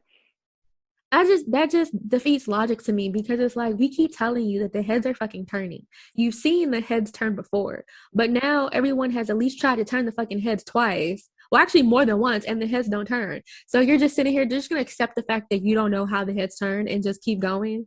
Do you really care about the money that bad? But what made me upset about that whole situation is that y'all nobody believed the best in Paul at all. Y'all were so gung-ho to be like, oh, he's just being a dick. He did this. Let me prove it. That you couldn't see past your own face and be like, something else is happening. Like, my man is not speaking. Exactly. You still think he is fucking with y'all. Like, literally just catatonic. And even Tony even calls out Mac because he was like, dude, you was in the basement when it happened. The whole time he didn't see, but I'm like, you was right there. So you know your ass was scared too. Right. Well, Tony got pissed and he quit. As he should. And first of all, he pissed me off. Because he did. I'm like, boy, you should have left. Have you ever done that? Like somebody talked you into something? You're like, no, see, I should have left. Yeah, I should have left when I wanted to leave. And yeah, here I am. It was the Greenfield scene for me. That's what it was. That scene took me out. I don't know why that scene was hilarious. I guess because it's so different from the rest. I was like, I'm thinking Tubi showing me ads. I'm like, I'm about to see an ad from Morena or something. Like, what's happening? No, they're just frolicking through the fields. Basically. So now we're in the field, and apparently Mac told Tony some groundbreaking information that us viewers aren't privy to. Right. So Alex. Oh, yeah, it was Mac. You're right. Yeah, so Alex had been hiding some info, and apparently whatever is in this info that we don't know about, he screwed them. So now Tony can't leave and decides to stay. And apparently no one else knows this info but Mac, Tony, and Alex. But there's more that Alex is hiding from Mac. Told you his ass was sketchy and couldn't be trusted. So here's my problem with Mac. How you let yourself get roped into a lie? Because that's his best friend and he trusted him. I don't love nobody that much. I'm not gonna sit here and lie to a group of people and be like, oh yeah, I know we're broke, but we gonna talk to you like we're not broke. So y'all keep working. That's messed up. That's manipulative, and you're taking advantage of people. Now, you know what I thought about? I want to ask if this scene was in your cut. A little bit earlier, it's fine, no one cares. A little bit earlier, they talk about the Google photo thing. Was that in your cut? No. Oh my gosh. Okay. So there's a scene that happens a little bit earlier after they shoot that little ghetto commercial, whatever. The Hell House banner is going up, right? And in the documentary, it mentions a photograph. According to Google Street View, you can see Alex on the second floor, right?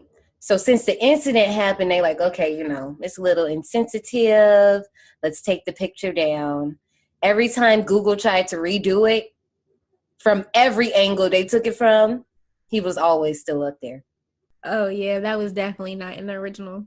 Oh, they was fucking y'all over. I don't like the original. I don't remember that. Yeah, it's like it's literally okay. So you know how you get on Google, you be looking up stuff. Yeah, He's literally just standing on the top of the thing next to the banner. Oh, I do remember that. Mm-hmm. Wow. But now we're back now we're back to the part where the YouTuber is talking about approaching the basement and how everybody was trying to get out. And you know, for some reason, until the second time I watched it, I didn't realize that's who we was talking to this whole time. Until this part. Really? Yeah, I think because she was talking about, because I didn't realize it either. I'm like, that's her from the YouTube video? But yeah, that was her. I mean, it's 5 years later. Yeah.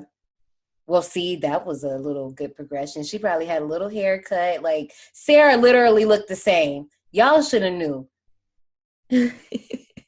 So in the interview, so now Diane is back talking to Sarah again. And she pissed me off because they were asking her, why didn't you leave? And she was like, well, Alex wasn't going to leave the house. So what was I supposed to do? Bitch, what? Leave. Duh. I would have left him there and wished for the best. My well-being is more important. You know, they don't. I told you she was looking for a come up. Girl. She was like, this the haunted house that's going to do it. And it did. But also not Alex the night when it was opening night, not Alex lying to everybody talking about Paul's just sick. You can like that whole opening, you could tell the energy was off. Like, you know, before a show starts and something went wrong, but they're not trying to they don't want everybody to freak out. Like, Paul is laid the F out on this mattress and you think that's fine? Like, I don't even think he was moving. No, he was face down. Like, all you saw was hair. Yep. He was like, at least don't look at Paul. Ignore Paul. You know Paul. We're just have fun tonight. No. No. Y'all is bad friends. Like, ain't nobody thought to take this boy to the hospital, throw some water on him, something. But I mean, at least opening night is packed though. That's yeah, so good. now it's opening night and we're in the basement and Melissa's locked up already. So they're assuring Miss Melissa that everything is fine. And this is when everyone else is getting into position or whatever. So this is where, so in this last scene, you're getting cuts between the crew footage, the YouTube footage, and then there's a third camera that comes into play at some point. I'm like, oh, okay, third camera. Yeah, that third camera was some recovered footage from the basement. Right. So you find out in this montage of footage, we find out that Mac's walkie-talkie isn't working and they put him in some hiding spot along the route of the haunted house. Sarah at some point thinks Paul is walking around. She sees Paul is walking around. There's weird noises happening, and then they see Sarah and Paul see Joey run out the basement, and they also, who else sees that? I think Tony and Alex see it too. And so Mac sends Sarah upstairs to investigate, and that's when the YouTuber sees Sarah run out, and she's like, "Is that part of the show? Right? Is this supposed to happen?" Right, because at this point, they've already seen Joey run out, too. Right. So now we're getting the basement footage for the first time ever. Oh, so they didn't show y'all Paul either? Nope. No. Oh, bitch.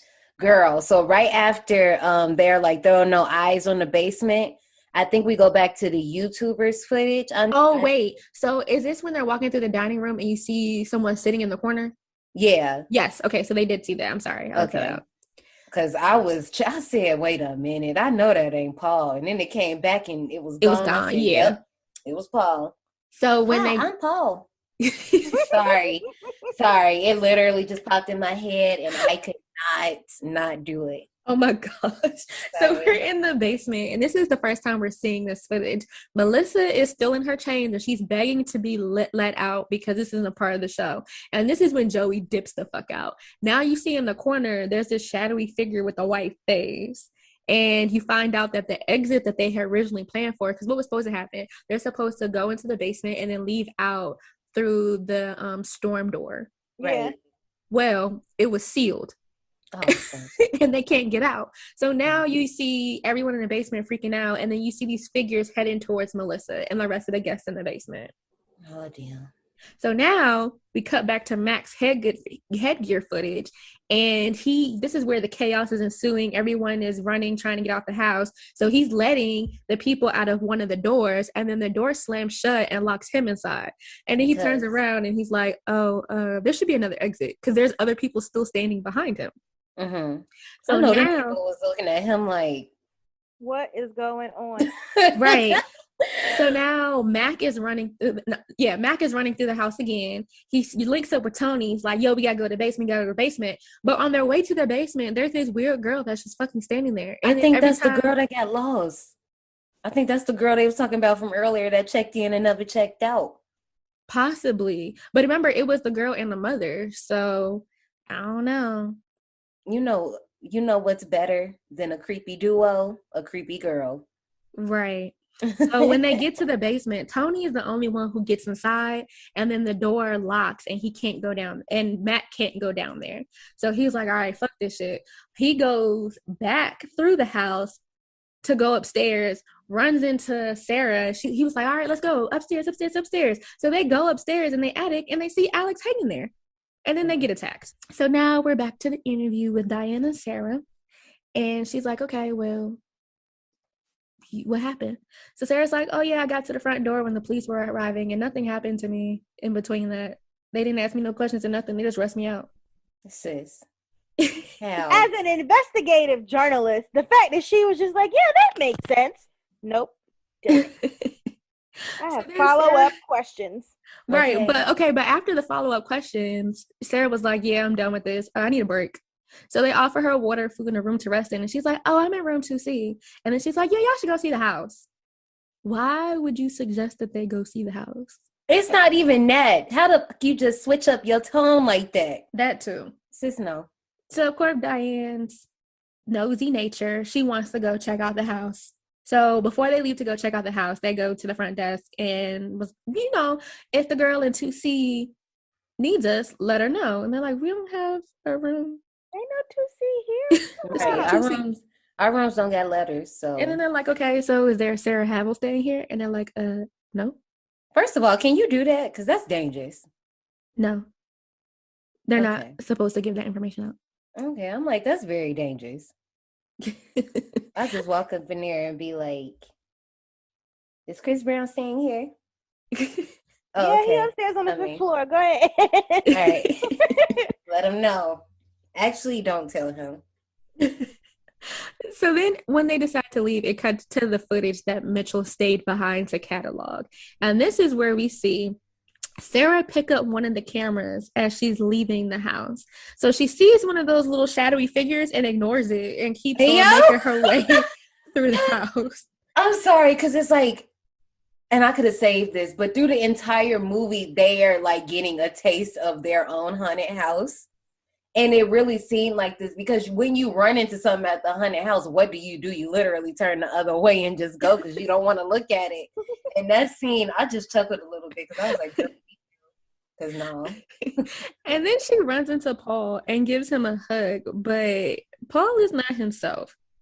He picks up the camera and beats the shit out of her with it. And then she gets dragged away. And then he picks up a piece of glass and then slices his own throat. That So was that too. the most Go ahead. graphic thing I have seen in a while. Mm-mm.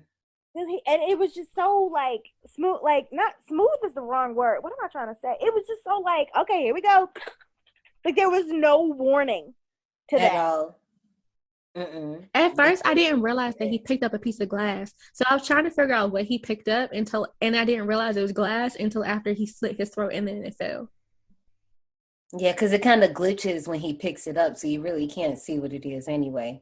And Right. now we know that because earlier, I think it's the guy that you don't like, John Day, with the little mustache and stuff.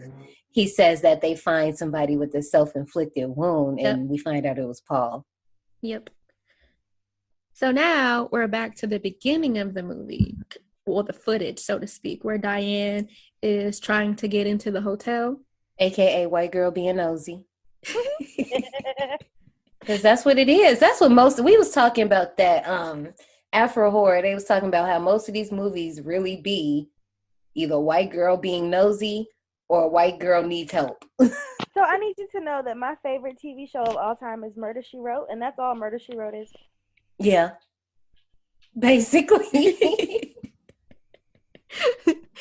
So when they get inside the house, Diane is too excited and fascinated with everything that's in there.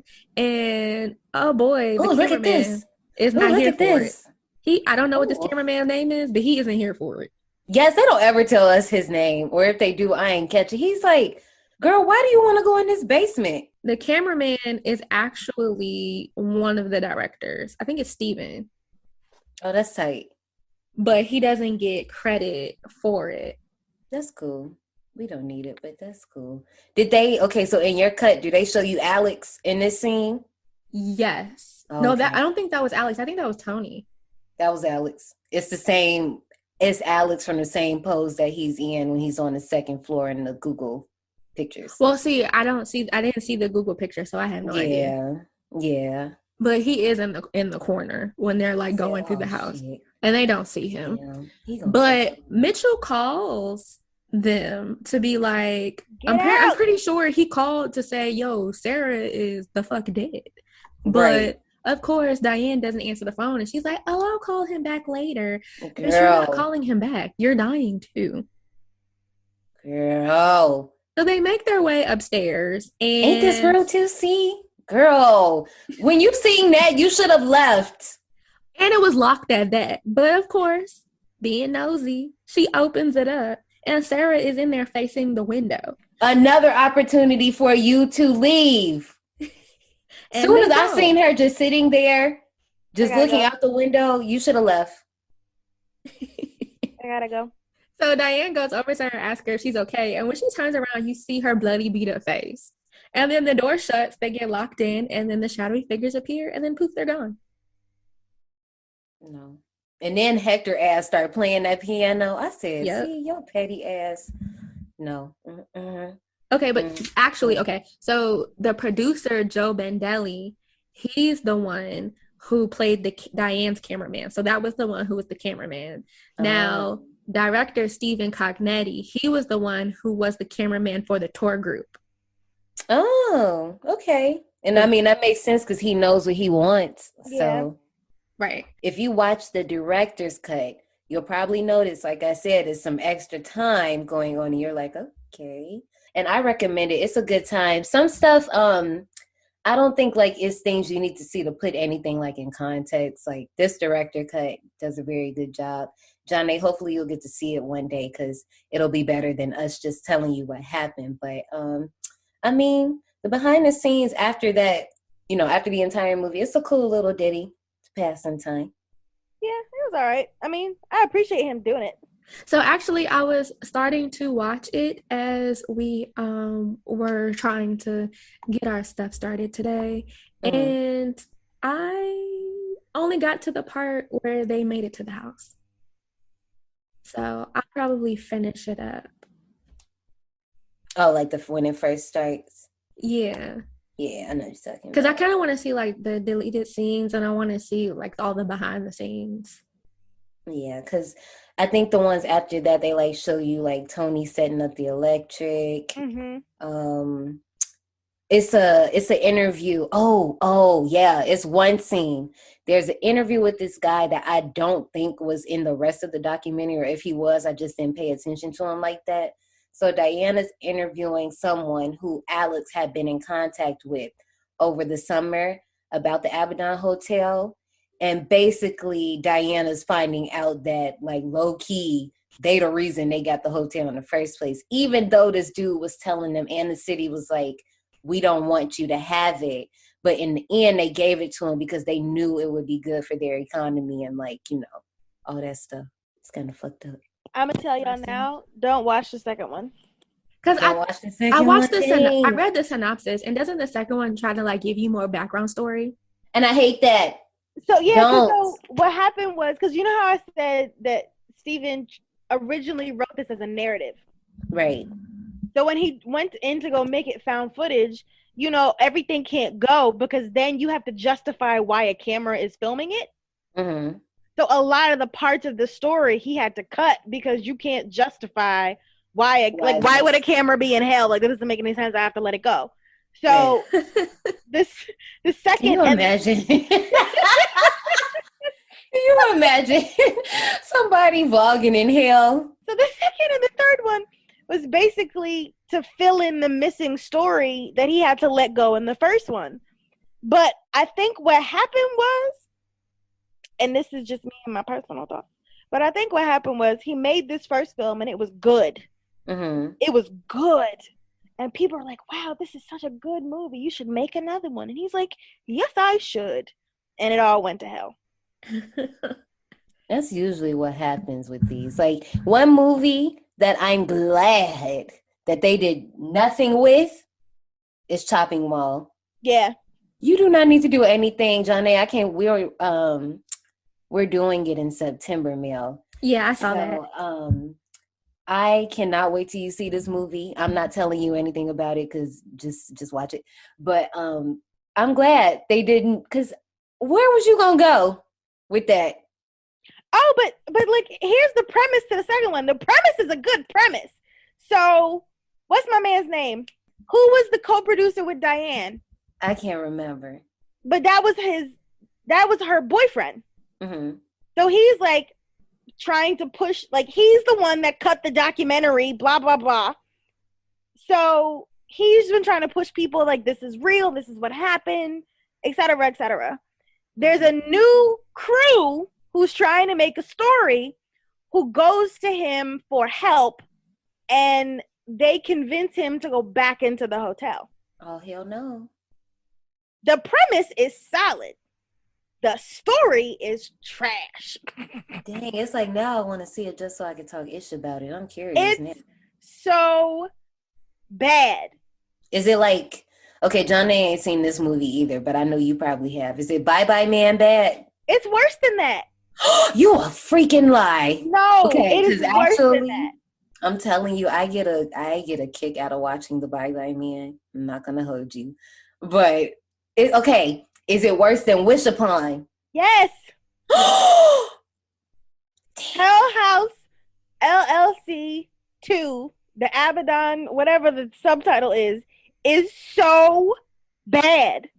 Oh, damn. Especially because the first one is so good. Like, you are set up to be like, this is going to be like, this is going to be it. And it's not it. Damn. Ooh. It's not good. Wow, I had to see it. Well, while we hating on the second one, tell me your thoughts about this one. Like I said, yes. Like, I was genuinely scared. Everybody I meet, I tell them to watch this movie. I like what you said. I really do like this movie. I think I said this earlier, how it just takes two of my favorite genres, found footage, haunted house, merges them together. I really had no idea what was going to happen. When I saw poor Melissa get dragged to hell, which is all done, then when you see it's all done in front of a green screen, I was like, what? Because the show didn't look like it. I was convinced it was a hole in the ground and she was gone. Like, damn. Melissa was dragged to hell? Yeah, so they didn't show y'all that? No. Oh, What hell. happened at the end? What happened at the end? They didn't show you what happens in the basement?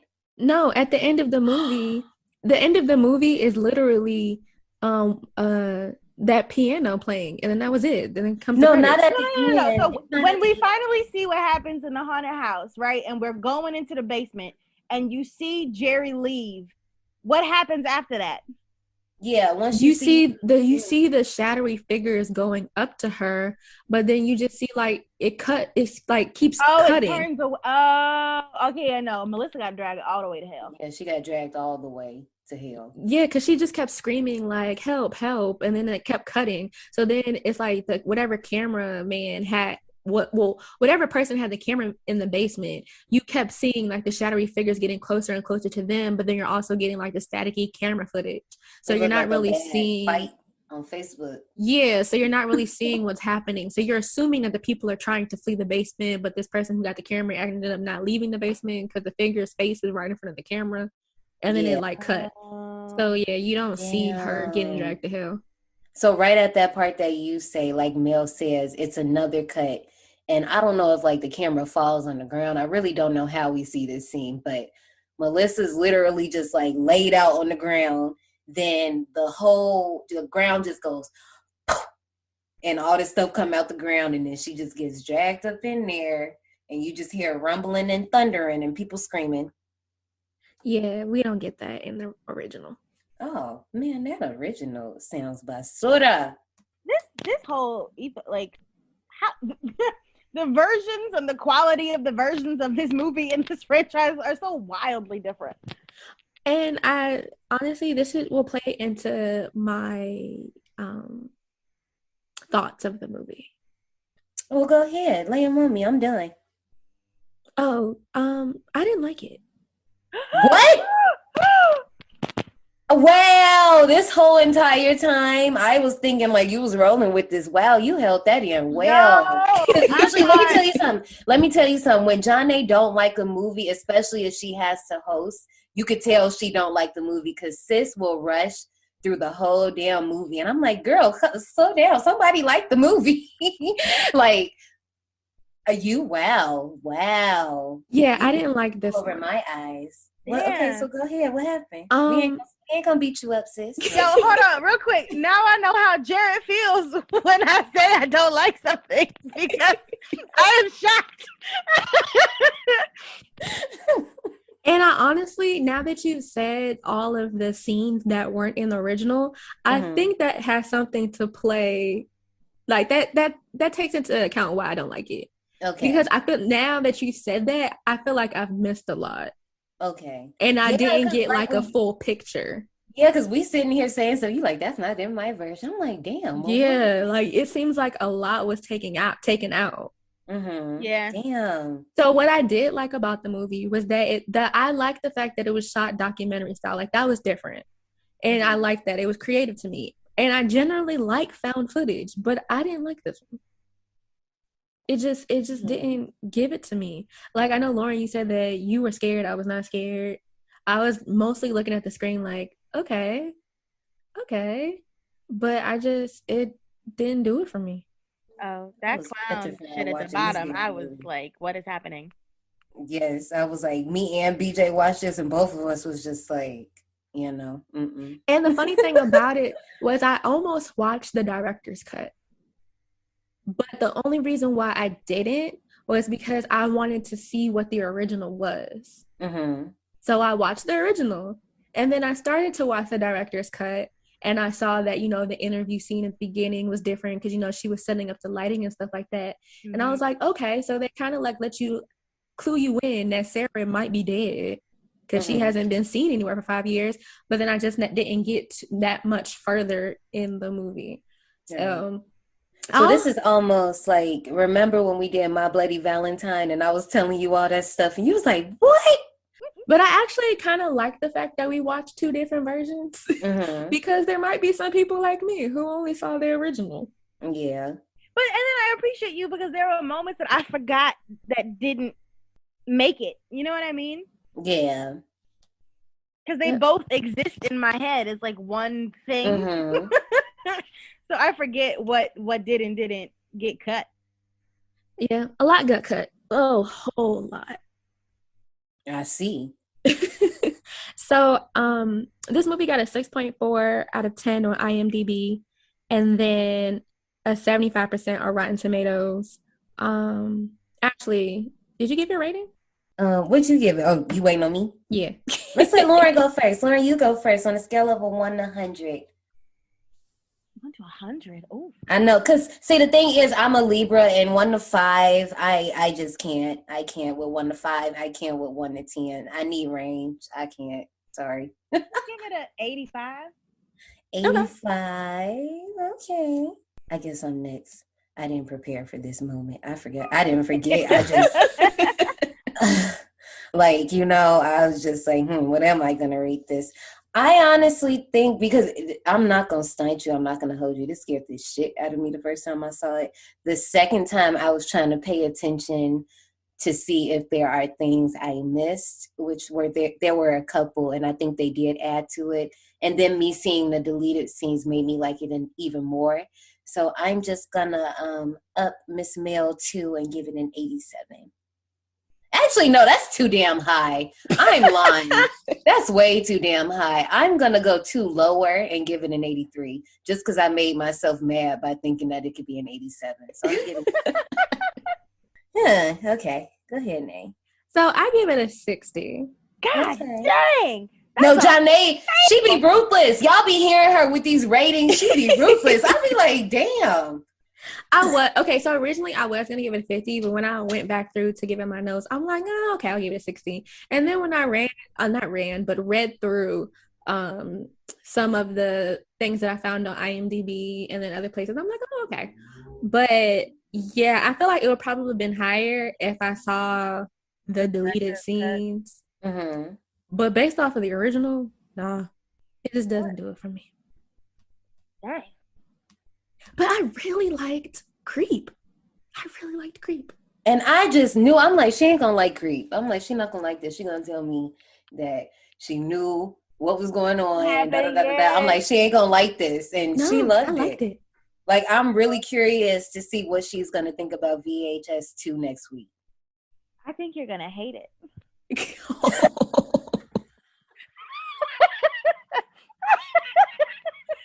Oh gosh.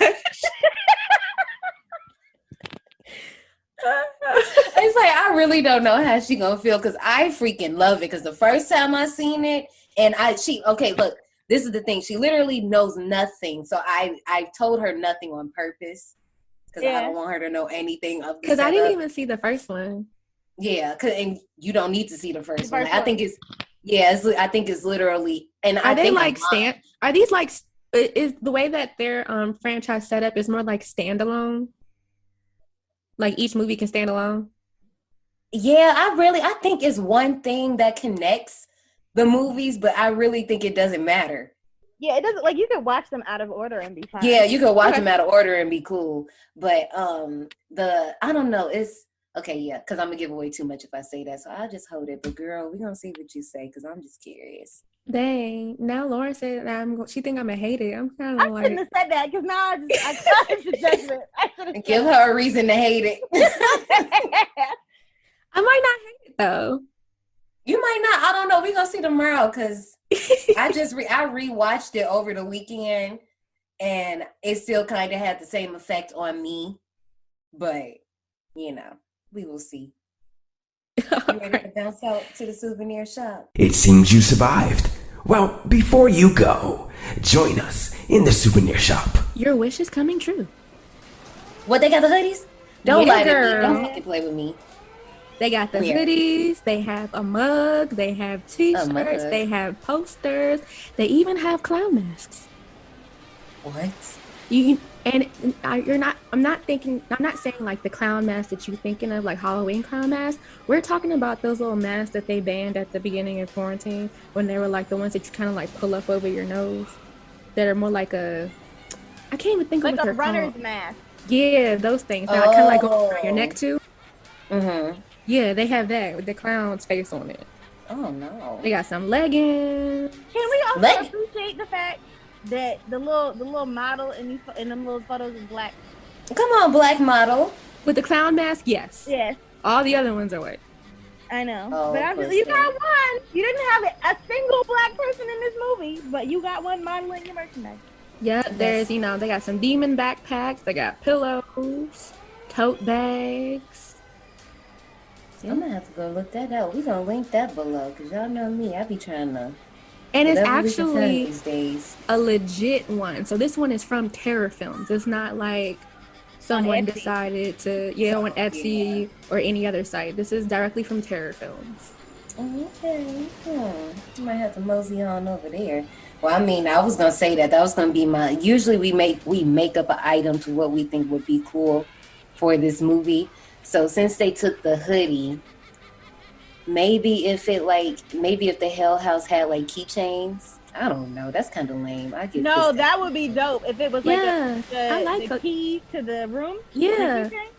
Oh shit, that's kind of scary. You right. If it was a key, yeah. So there's like this Instagram account that I follow, and she kind of like does like Heartbreak Hotel keychains, and they're like really cute.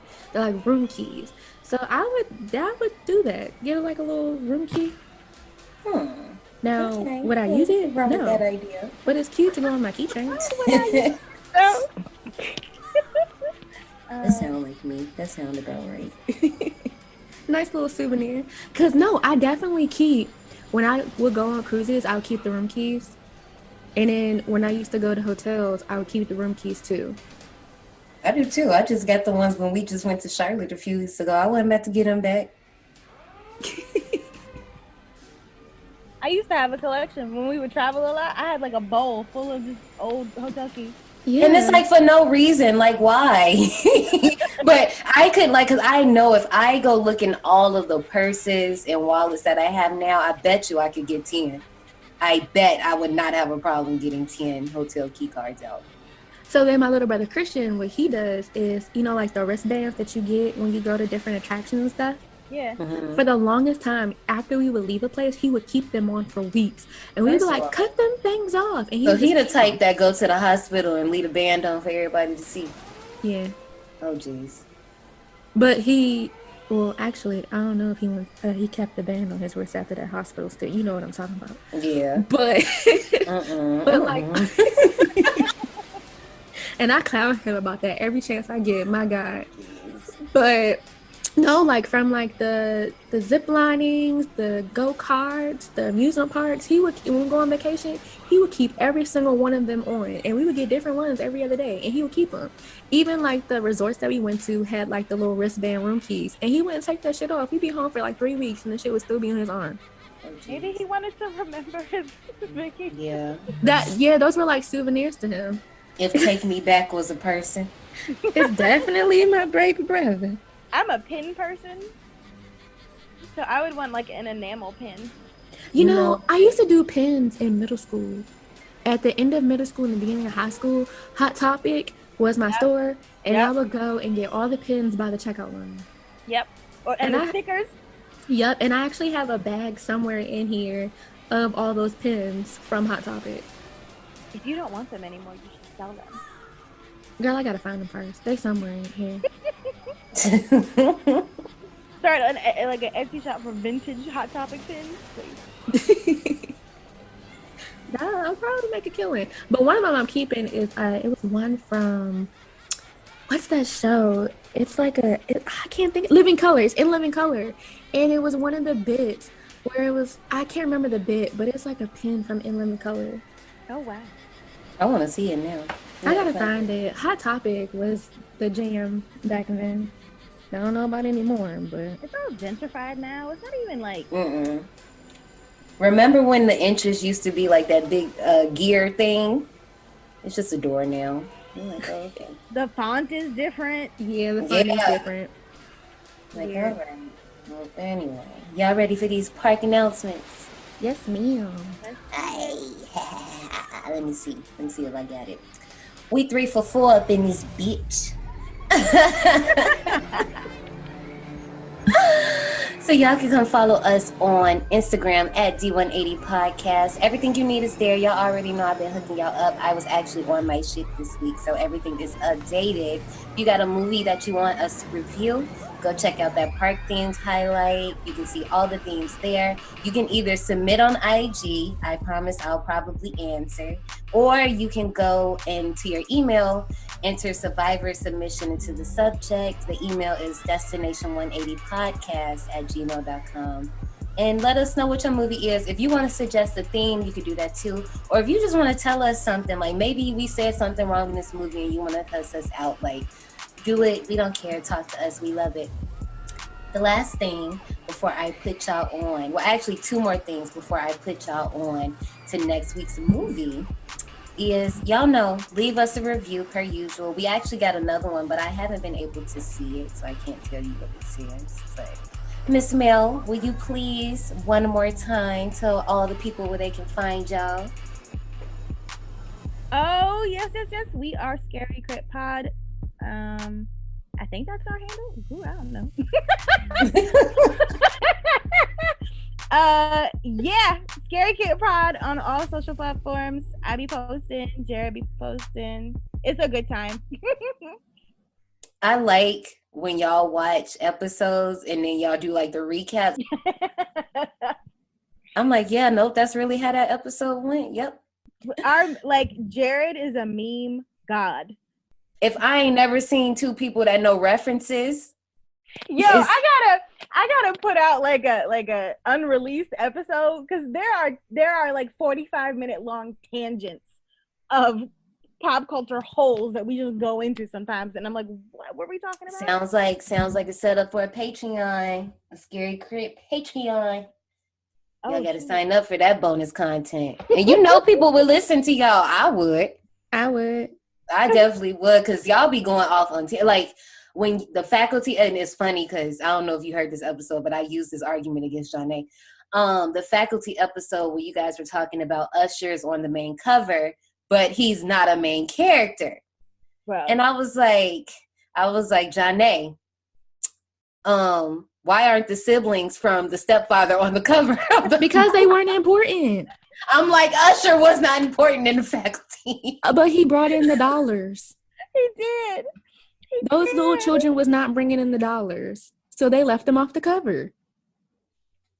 I'm still pissed about that. I feel like I bring that up every show because that just bothers me. That made me so mad.